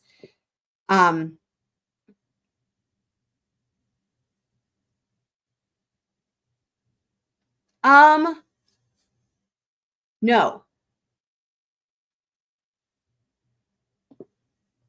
So we'll go back to the presentation where they talk about this, because I have all the testimony is there. It's just that I have it interspersed with maps and shit, but it's a white, there is nothing in evidence that we know of yet, if at all, that shows for sure it's BK's car, except for being pulled over, right? But in terms of this night, it's just a white Elantra. Could be any white Elantra, right? Like, so that's number one. Is it a white Elantra? Okay, fine. You know, I think what potentially is happening, if you're the defense, right, is there certain points in time where you won't dispute that?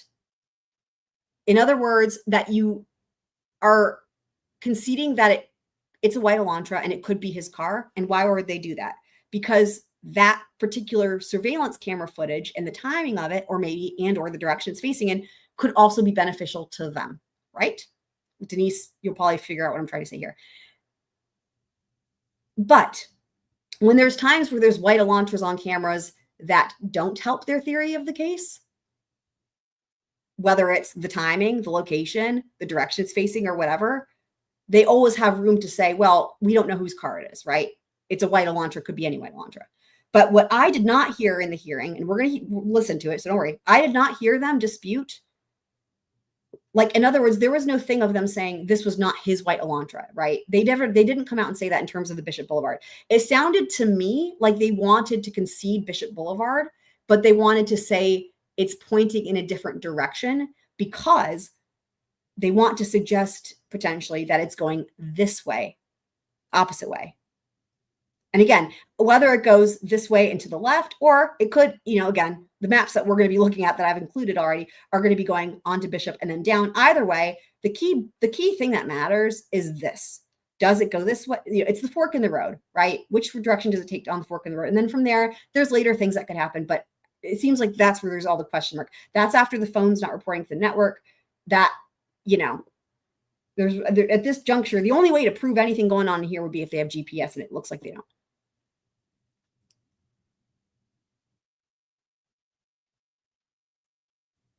So that's in the PCA. Don't worry. I think I know exactly what Twiz is bringing up. So it's interesting because in the PCA does not mention a white Elantra at Bishop beforehand. In the PCA, it mentions Bishop at 253. Correct. However, and that's why I went back through this a million times. It's driving me crazy. When you hear Ann Taylor talk about it, she's talking about it before it goes off network, which would mean this. It would mean that, and it could be in one of the sealed affidavits, right? It would mean that something shows it. I'll play it again. Something shows it at this juncture, the fork in the road, right? And they did not include it in the PCA. But Ann Taylor mentions it, I think, because it potentially maybe it benefits the defense more than it benefits the state. But what I could glean is that there's two Bishop Boulevard occurrences, if you will. One of them is mentioned in the PCA that we've seen, but it looks like there's another one that's mentioned in a different sealed affidavit that we haven't seen. But that's the one that Ann Taylor references. So let me go back. This is so squirrely, isn't it, guys? Let me go back to the place where she's talking about it, you guys. Okay. Don't worry, we'll figure it out best we can. In the first AT&T warrant, in that affidavit, the police officer talks about 2:42 a.m. They find a white car that they say is an Elantra at 2:42. So they get the phone records, and then it becomes 2:44 that they say Mr. Kohberger's leaving his residence, 2:44 a.m. I'm going to skip over this. This is the part where there's discrepancies about, still can't figure out how the hell any of that makes sense, but that's not what we're talking about right now. So on to the next section. Loop-de-loop. Like it's going to be going to Moscow. Hold on. Want to keep that in there because they want the car. They want to keep that in there because they want the car positioned like it's going to be going to Moscow. And that is really important with the misleading of the magistrate. When you look at 1A, that's the map we looked at earlier today, where there's the whole loop around, but there's a blue line as if pointing the car towards Moscow, and that's not what happened. So that is in reference to, hold on, let me just play it. Okay, so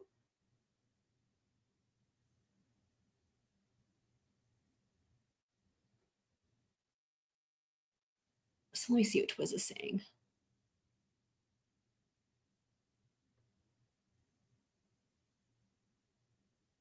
He takes a right. Okay. So what Twiz is saying, just to clarify, Twiz is saying that he takes, now Twiz, can you tell me where this came from? This information came from. Twiz is saying he takes a right on Main Street. So do you guys see where it says Southeast Nevada Street, right? It means he would still be going down that way, but then he would take a right and not a left. My understanding from everything I went through, but of course I'm only one person, literally the number of times I said to myself today, I need like 12 assistants to get this done, to get everything done, because there's so much to sort through. And then there's stuff that's missing. But anyway, so everything that I was able to do as one human, was coming back through everything, right? It was thinking that the car took a left here and that this is the intersection in question right here. Okay, but we'll table that. So if we need to follow back, I mean, I'm sure we will, right? Without question. I knew there'd be, we will clarify and, we can change that part of the maps there. But a lot of this is going to, I think, be a lot of the same information in terms of why I'm presenting it at all. Like, for example, in this area, right, where he's, on Southeast Nevada Street, potentially, right, and then turns onto North Main Street, whether it's a right or a left, right? This is what we can, whether he takes a right or a left, right? Confusion. And that pin, again, is showing you where you would turn onto Bishop Boulevard. What matters here is there's only the one cell tower right here, right? So that's why if they're relying on one cell tower, which services all this shit, and surveillance photos of the car, you can see why it's like, this is just, none of this is going to give you accurate information when you've got this happening. Okay, now again, this is a zoomed out version. If I need to redo this and reintegrate the maps, what would be helpful to us is if you can tell me where to find wherever it is contained about this other route, so that way I can pull it into the presentation, right? Because as you can see, I'm splicing these maps with PCA, with what they're saying at the hearings, and I didn't intersplice it with anything Cyrus said because I was planning on just watching that separately, but anyway, so versus me just saying I know something, that means nothing. I'd rather you guys see for yourselves where it came from, and that's why I'm going back and forth between maps and the hearing and the PCA. Anyway, so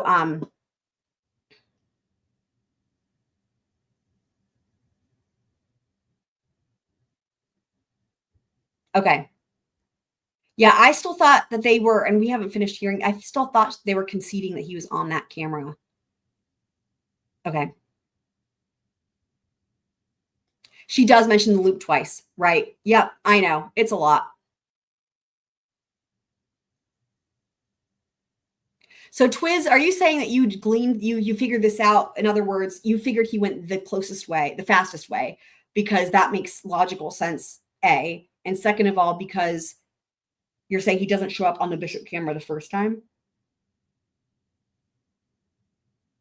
What's really funny is I'm wondering if that's the case, because then we came to that same information. But the reason why I just, the way it was referenced in the hearing, and again, I'm sure we'll get to it if I can just keep playing the video, but it sounds like the defense is conceding that he is at Bishop. Okay, the way I interpreted it is that they're conceding he was at Bishop on the way there, and that part of the issue that they're having is that was not included in the PCA, right? Like, if anything else, guys, what the problem here is that the fact that there's things that are either inaccurate or omitted in the PCA clearly are causing issues. Because, like, in other words, to try to interpret this or summarize it, I think that what possibly could happen is, like, one person could look at the PCA and the fact that Bishop is not mentioned on the way there and think, okay, it's because they don't have him going there at that time and he went this other way. But you could also look at that, especially like my interpretation from the hearing, which is that they have him on camera there, on the way there, and it's not mentioned in the PCA because it's an omission, because the way he's pointing doesn't work in their favor. Does that make any sense?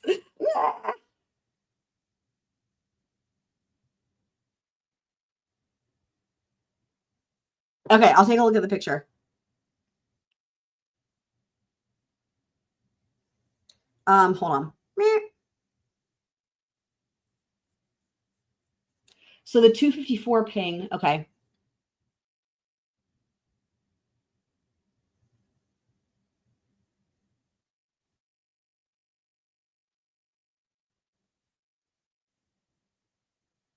Where,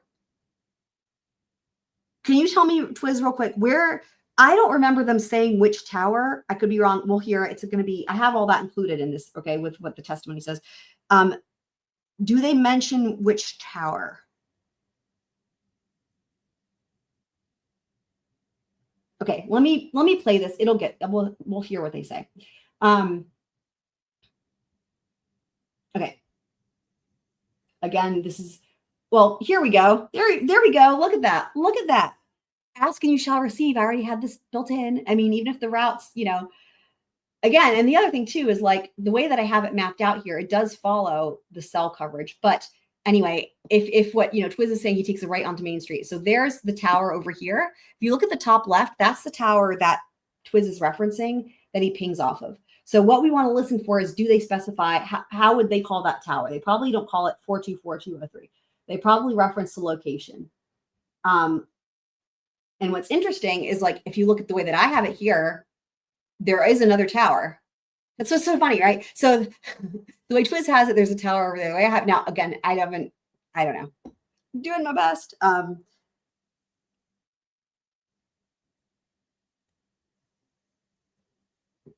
she says there's a handoff. Okay. Right by Nevada Street.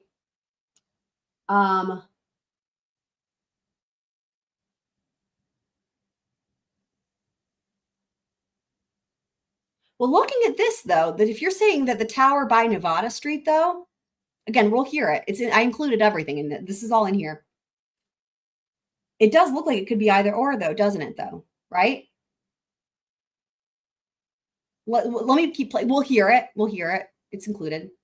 And the place near Bishop Boulevard where one could turn to go to Moscow at 242 is inconsistent with 244, but they don't correct that. They don't say that vehicle at 242 cannot have been the right white Elantra running around that night.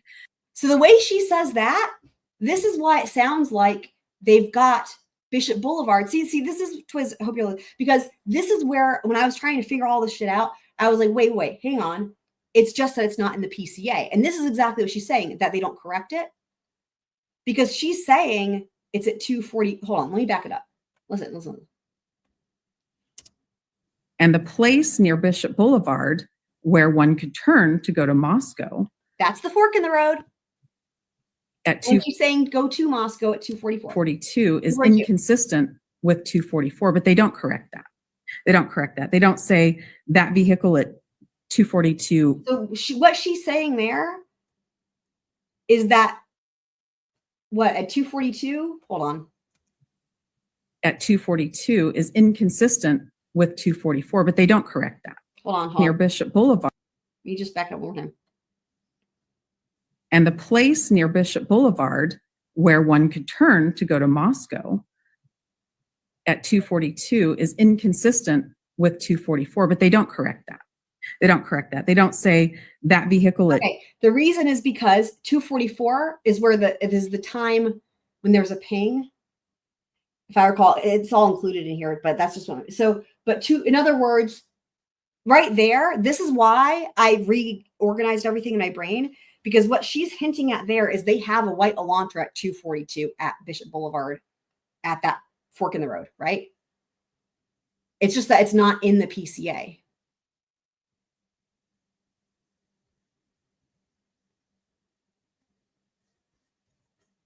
It's an omission, right? So that's what I took it as. And I think she even says as much, right? It's an omission. Shout out to DB and American Princess. Glad you guys are here.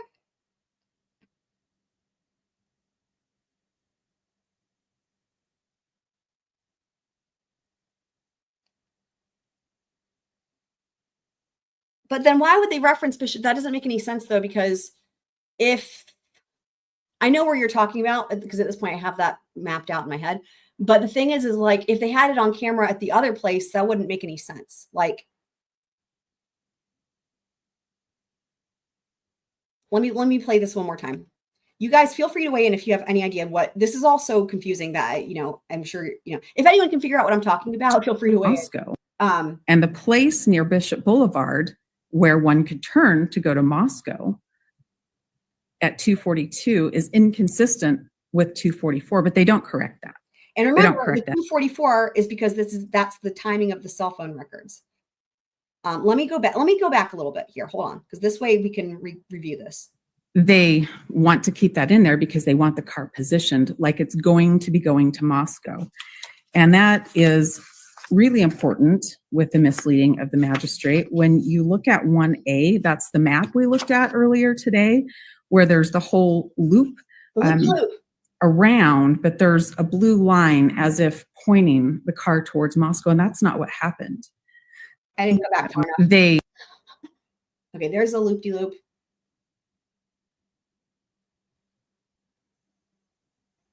Because they want the car positioned like it's. Hang on. Let me go back a little bit further. Hold on. Why do they make this so hard? They find a white car that they say is an Elantra at 242. 242. So they get the phone records, and then it becomes 244 that they say Mr. Kohberger's leaving his residence, 2:44 a.m. So we covered that. That's the discrepancy, and it also seems impossible he would have made it, as we saw. And then, so they say he's leaving at 2:44. Keep that in there because they want the car positioned like it's going to be going to Moscow.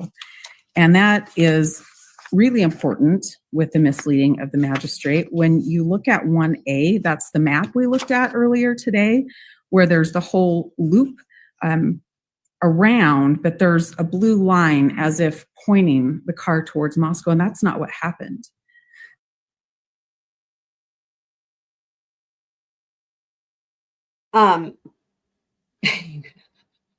You guys, this is fun, isn't it? LOL. Ha ha ha ha. Okay. So the 244 comes from the fact that there's a ping off of a tower that services that area, but as we saw earlier, that could be pretty much anywhere in that vicinity, right? Okay, so there's that tower. There's this map. So I try to do it where it's the map and then overlaid with the towers. So see, there we go.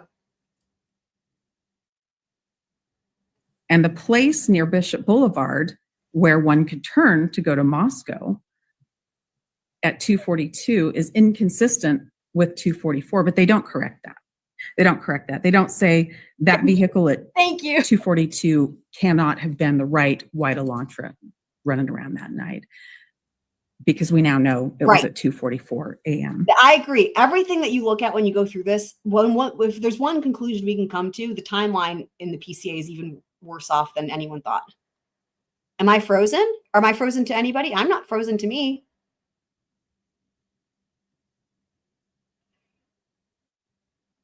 So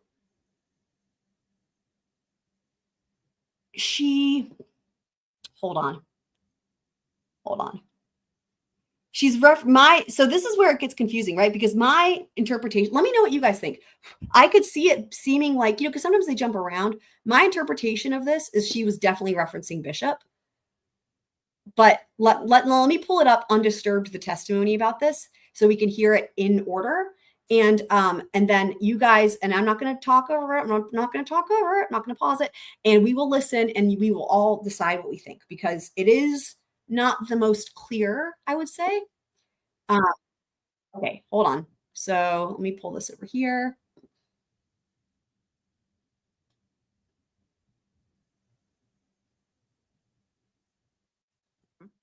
We submitted 2 affidavits to you from our experts who have worked with Go back. at 2:42, Elantra at 2:42. How many times have I watched this clip? I feel like I could burn a hole in this middle of the hearing clip here from watching it so many times. Warrant. In that affidavit, the police officer talks about 2:42 a.m. Okay. that WSU cameras, because they start looking at WSU cameras after the IGG identification, they find a white car that they say is an Elantra at 2:42. So they get the phone records, and then it becomes 2:44 that they say Mr. Kohberger's leaving his residence, 2:44 a.m. And the place near Bishop Boulevard where one could turn to go to Moscow at 2:42 is inconsistent with 2:44, but they don't. So part of the reason why I think she's talking about Bishop Boulevard, because she says turn on Bishop Boulevard to go to Moscow, not from, but to, and she's talking about 2:42 and 2:44, right? Did you guys see why I came to the conclusion I did? Correct that. They don't correct that. They don't say that vehicle at 2:42 cannot have been the right white Elantra running around that night. Does that make sense? Because we now know it was at 2:44 a.m. They want to keep that in there because they want the car positioned like it's going to be going to Moscow. And that is, I don't know though, because the other place you can turn is not close. really important with the misleading of the magistrate. When you look at 1A, that's the. So let me go back. Hold on. Let me pull up the map again. So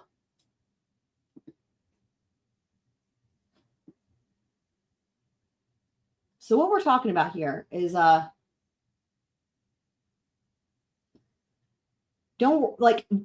this is labeled here. The intersection's here. See, you can even see turn right on a Bishop Boulevard. This is the place where the fork in the road I keep referencing, where I think she's talking about, is the car going this way or is it going this way, right? As I've been saying, for anyone who's just joining us or just is confused, which is fair, totally understandable. So this is what Twiz is referencing, turning here. So I just don't know that. I don't know that I would call that near Bishop Boulevard, but also here's the other thing. The fact that in the PCA, Bishop Boulevard is only mentioned on the way back, and she, regardless of anything else, she says the words Bishop Boulevard, and she says on the way to Moscow, right? Regardless, that would mean that there's something that we don't have. It's left out of the PCA, right? Where the car, like, in other words, if he does go this, like if there is a crossing here, it would mean that there's a suggestion that the car goes down this way. Wait, that's what I've been saying. Hold on. Yeah, hold on. Yeah, I don't know how going to the right, though, would. See, going to the right puts you away from Bishop, right? Like, there's no way that they could have. I don't know. Am I making any sense to anybody?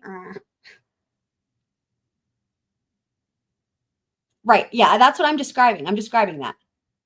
What Twiz is saying is this.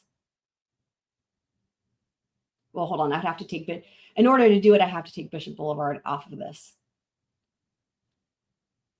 So but no, go from, hold on.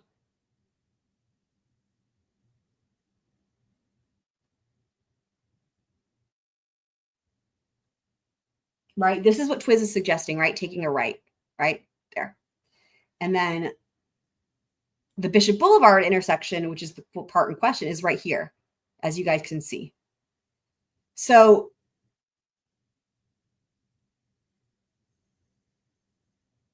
if he went this way and took a right, I mean,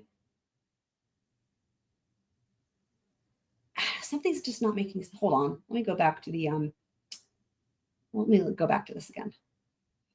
This is stupid. Because we now know it was at 2, that they don't say that incidence 2:44 a.m.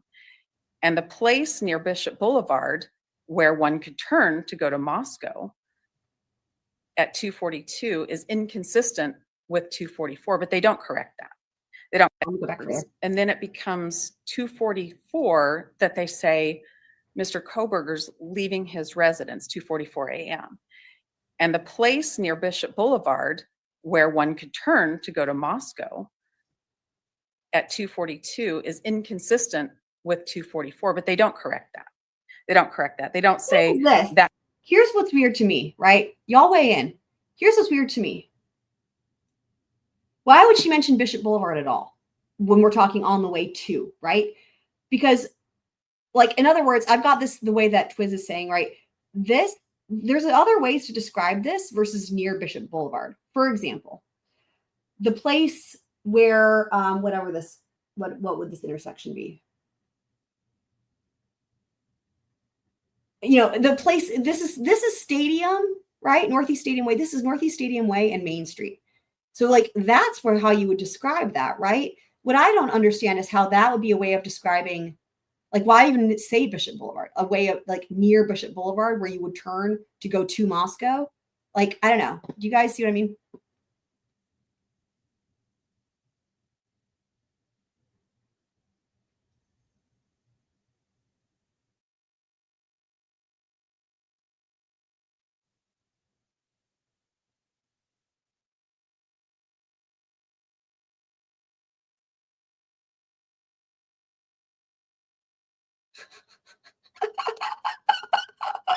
I'm glad we're in this together, guys. That's all I can say.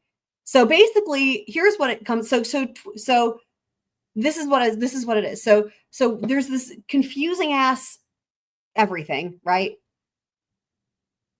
And that's exactly what it is that Twiz and I both have been trying to figure out what the fuck anybody's talking about.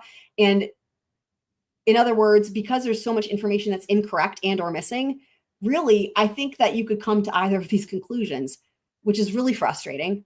Fucking hell. Y'all. Let's play the next part. Hold on. I will tell you this much. If there's nothing I've learned in life, I've been in this position before with other trials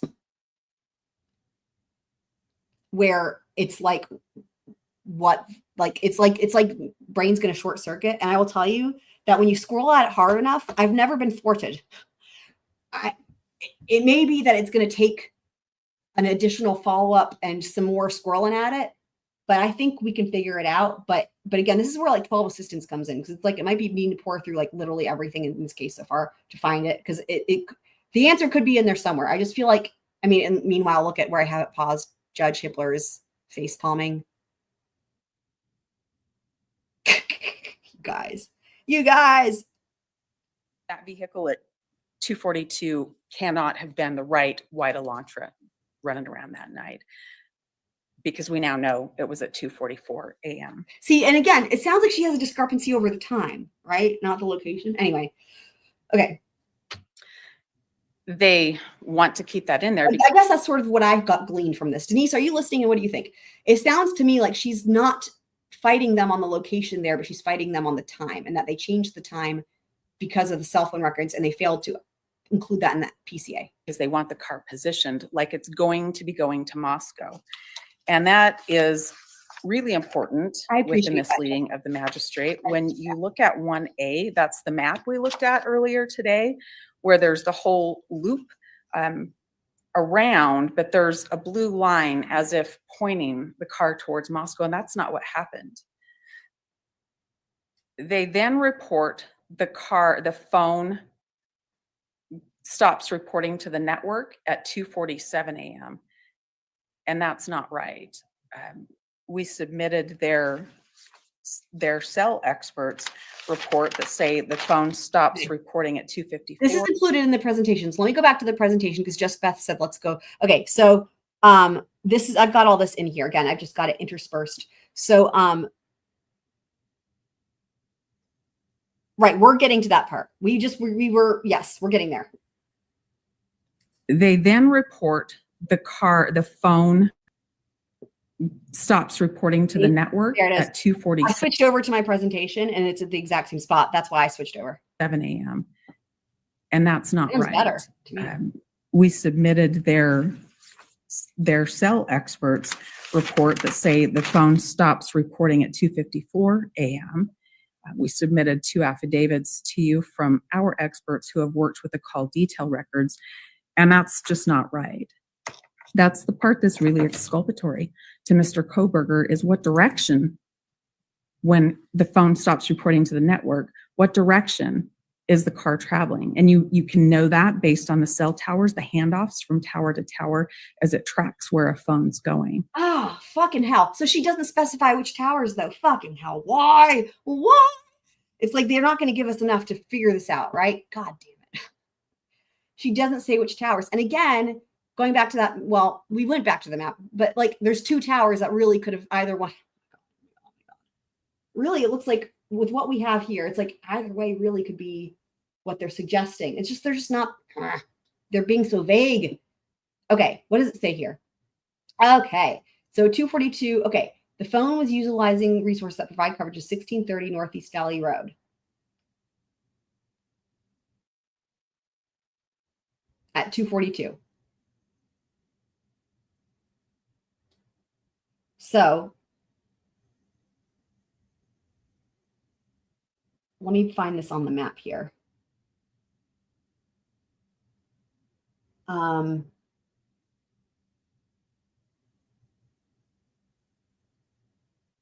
on, let me do it this way. I have so many things. Okay.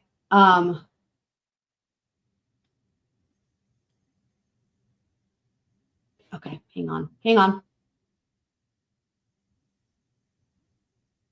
Oh, that's the apartment. I'm an idiot. Just kidding. That's the apartment. Right. Okay. I was like, oh, maybe that's going to give us an information about, no, it's not. That's just the apartment. Okay. So, never mind. I got all excited. So it's just, it's okay.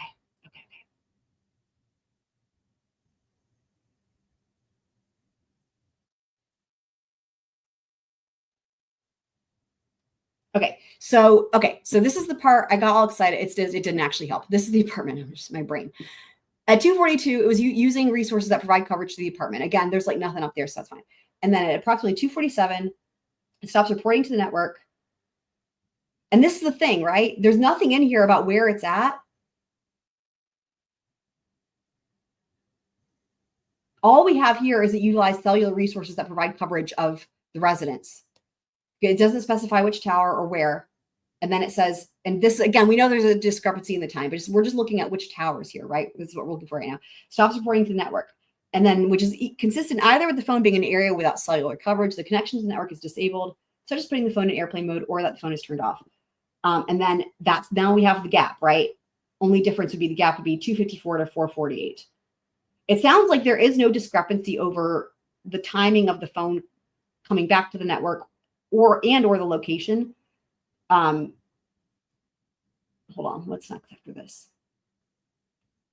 Okay, this is finishing that previous sentence. So when it comes back on, right, phone traveling south on Idaho State Highway 95 to Genesee, Idaho, then traveling west towards Uniontown, Idaho, and then north back to Pullman.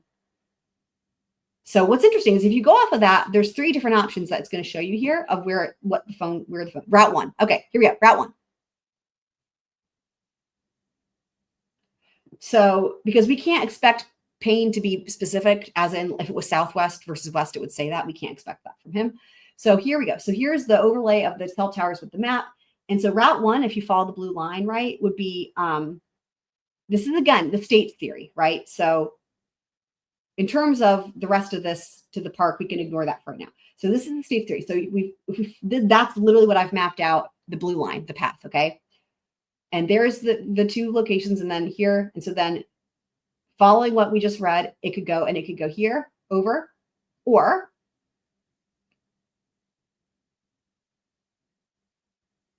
route 2.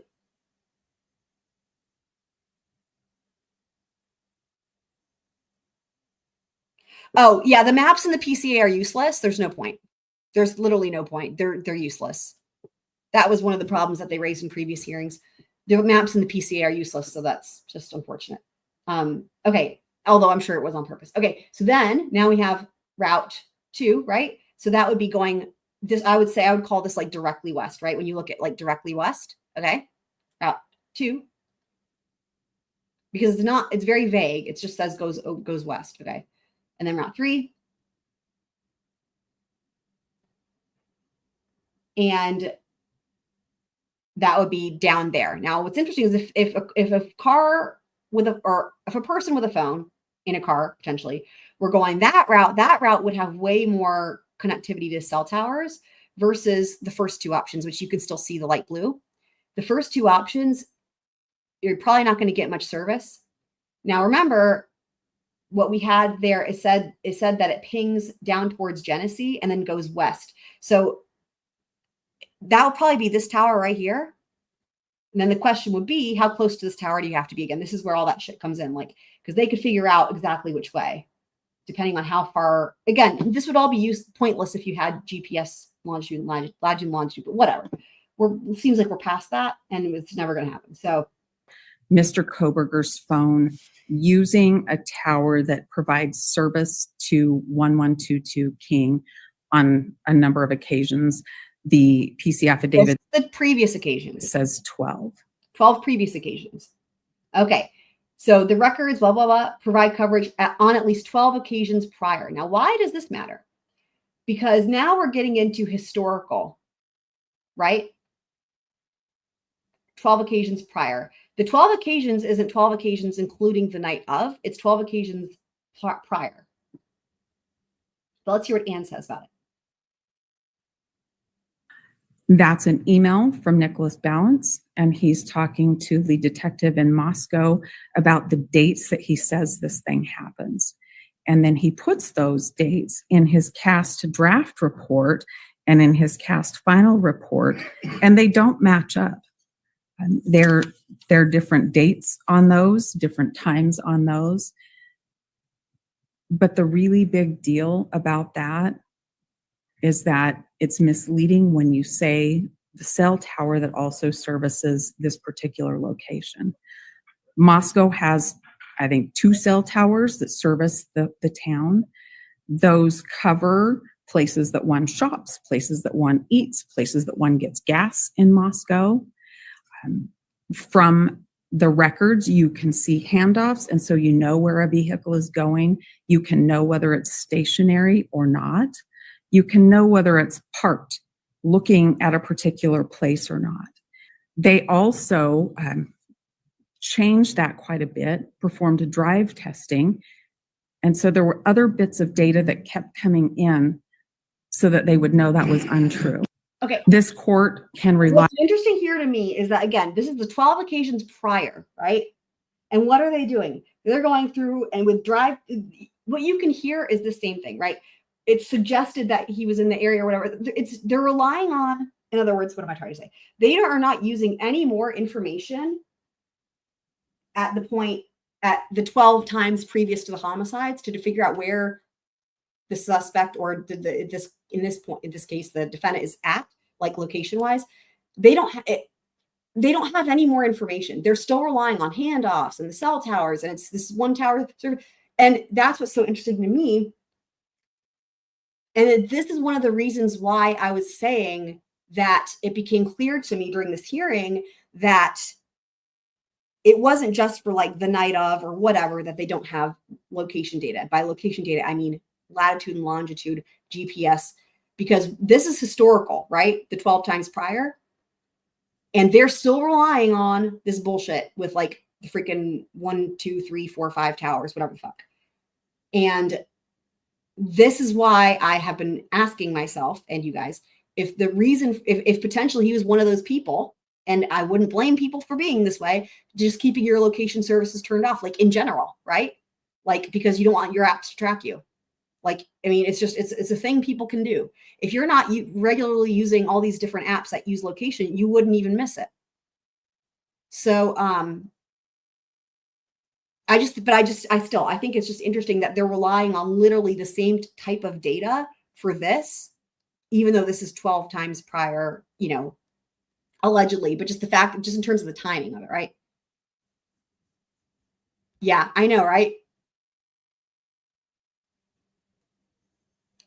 I could attempt to lighten the map up. I mean, it seems like it's beyond all help, but I can certainly try. I have not tried with those maps. Rely on our proffer in D1B and in the CAST draft report and in the CAST final report, because those dates change. The court can rely on talk about the handoffs, the patterns of handoffs, and how misleading that paragraph was to the magistrate.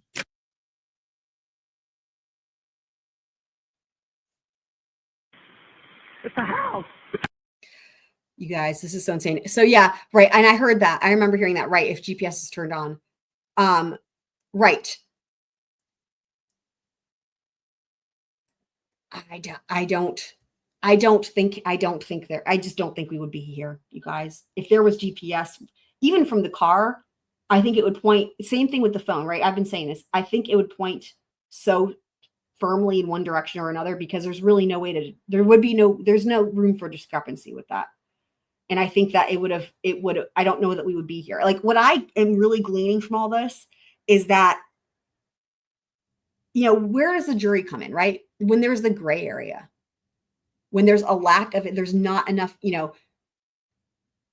And in this case, it's like the absence of information, where you're having to rely on all these other things that are just, you know, not as accurate and not, you know, and that's why there's much ado about it, you know, because if you've got GPS location, even if it was just for the car, then their next goal, they would have you putting the phone with the car. But still, that would be like, in other words, in most cases, it's like that still wouldn't be enough. But in this case, that would be at least way more than they have, right? I mean, it doesn't seem like they have any GPS. And so that's the thing. So I don't know. I think that the jury's still out. You know, I always have light bulb moments when I'm doing timestamps. I'll say that for one thing. But you guys, this is all hands on deck situation where trying to figure out, you know, what me and Twiz were talking about is like, I still think it looks like it could kind of go either way, because we're relying on information that's kind of just like not there. Like, she didn't specify which tower, at least here, like in this hearing, in terms of the 254.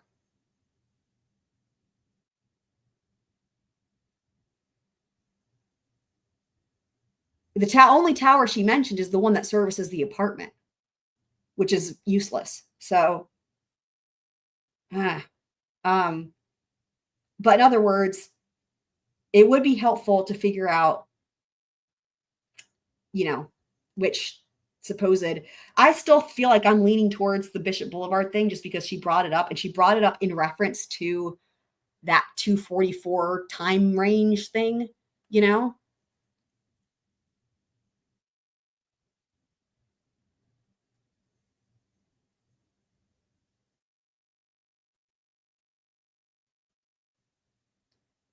Right. And that's another question I meant to ask. So I know I remember you guys saying this before, but why would they want the state to turn it over if they already had it, though? I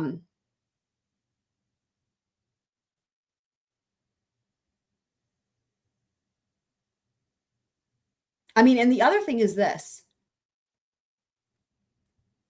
If they already had those records, the court would know. Like a motion to compel, I don't know that. Denise, are you listening still? Like, is that possible that they already had the records? They subpoenaed them on their own and they were, because I don't,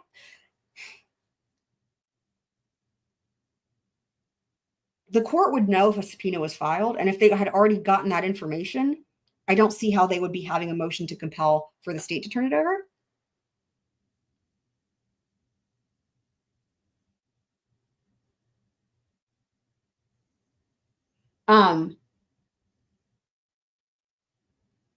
And I had another thought last night on that too. What was it?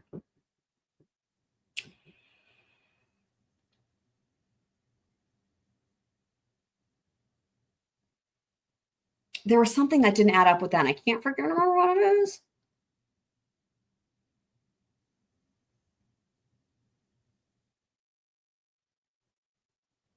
Well, but the discovery is simply the discovery of, you know, the cell phone data, right? Like it wouldn't have a narrative to it. It would just be what they found. So shouldn't it be the same either way? Like,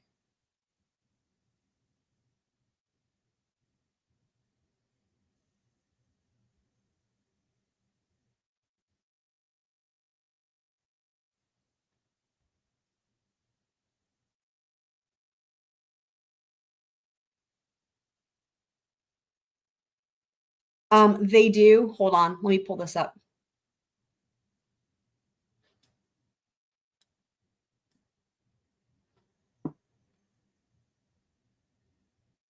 Wait.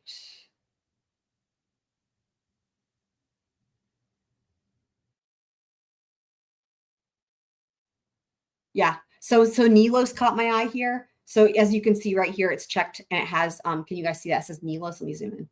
It's up here under historical record services, and then it has the Nelos there.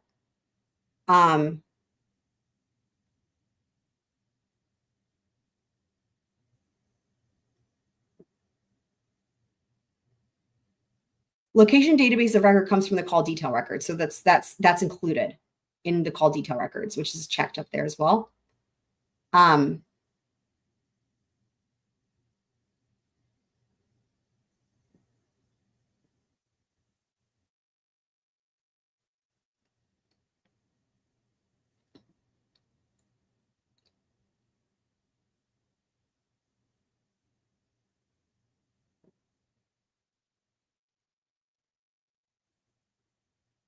So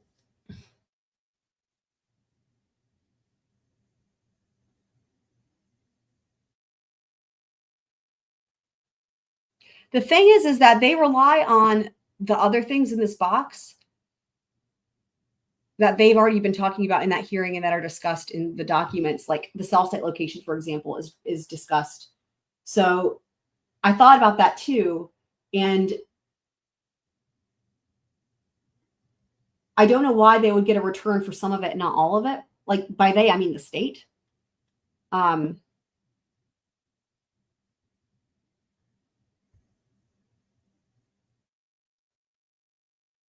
the other thing is this. I have to just say, here's the thing. If it's true that they had this information and then they said they didn't, by they, this time I mean the defense, right? Like that they already had the data, but then they said they didn't because they wanted it to be turned over, then couldn't that be true for any of the other discovery? For example, here, like if Ann Taylor says she got it on blah, blah, blah date, whatever, for anything, right? Couldn't that be true for anything then? Like, in other words, how can we, okay, let me put it this way. Like, how can we rely on, if we're looking at a timeline, how can we rely on the defense saying they get a certain piece of discovery at a certain time if also it's true that they're getting discovery and pretending they don't have it and then saying they don't have it, if that makes sense.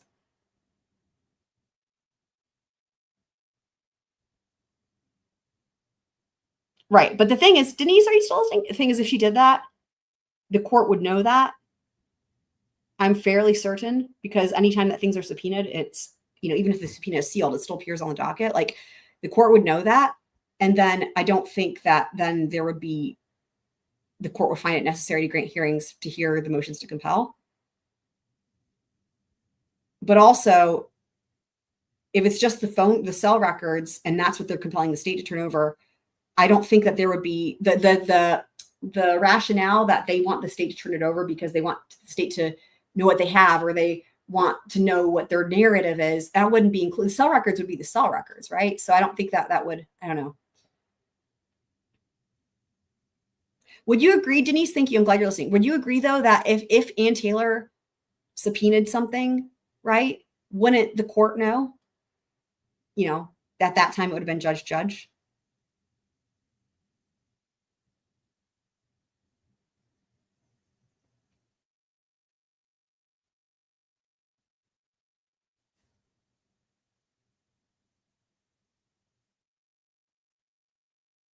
Is that considered work product, though?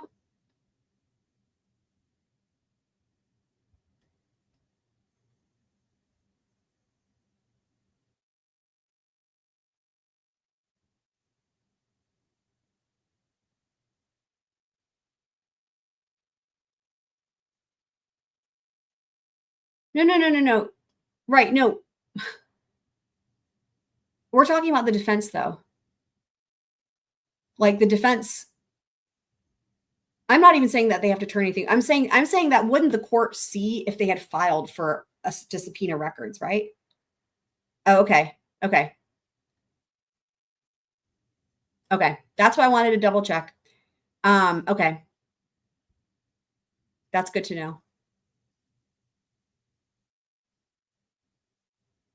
Yeah, I don't doubt SAG could, but yeah, okay. So that, okay.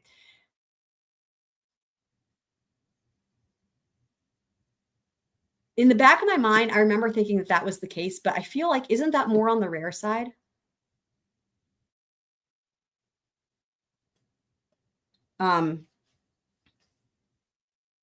Well, having said that, in Florida, that would never fly. The other thing is this. I think that also, I will say, I mean, if we know nothing else, we know things vary by the jurisdiction, right?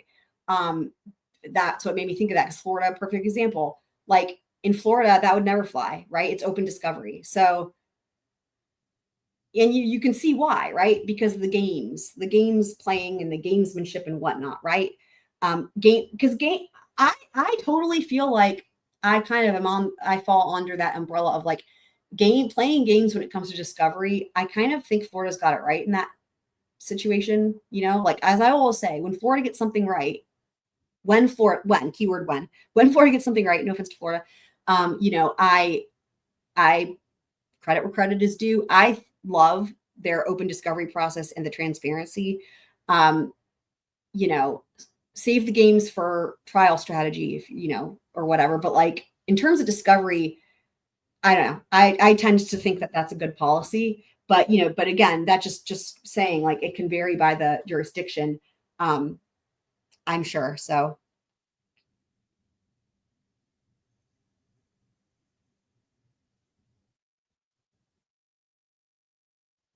No, in Florida, it's reciprocal discovery, even for criminal. It's reciprocal in civil and criminal. It's reciprocal.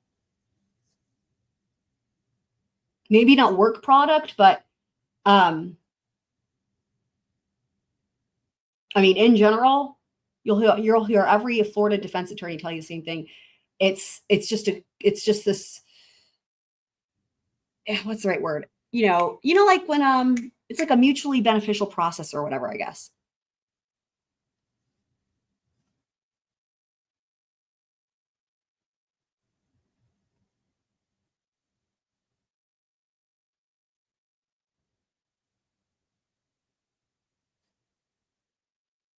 The state does. Yes. The state does. Yes.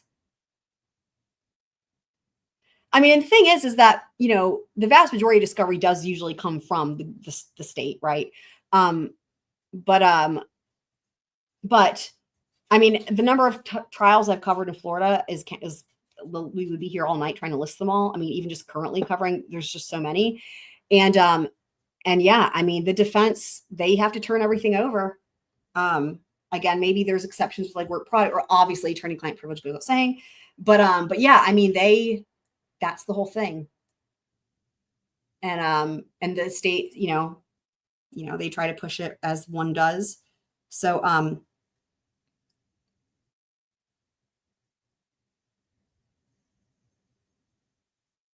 gotcha. Yeah. So y'all, I failed miserably, and here's why. Because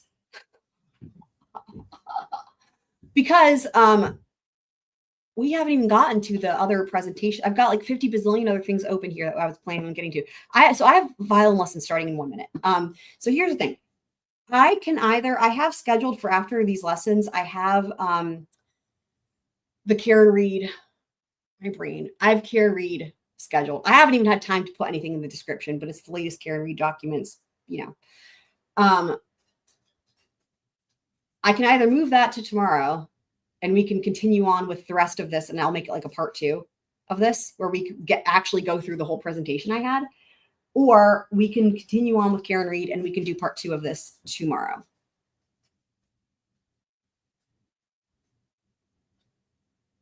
I mean, I know it's horrible, Twiz. I'm with you on that for sure.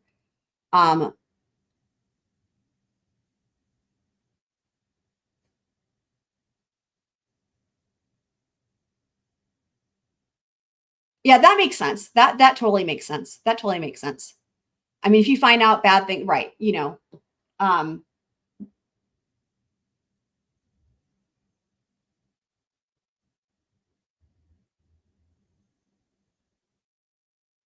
although having said that, I feel like there's been Florida trials where outside the presence of the jury, they reference things like that. So I don't know, because you're in California, it's different. It's different. But I don't know. What do you guys think? Anybody have an opinion? Do you guys want to do Karen Reed later tonight, or you guys want to continue on with this craziness?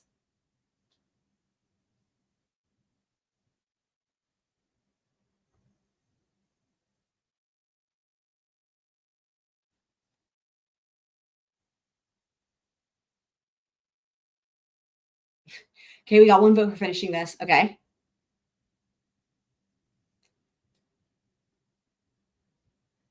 Down for whatevs. Y'all make your voices heard. I gotta go quickly.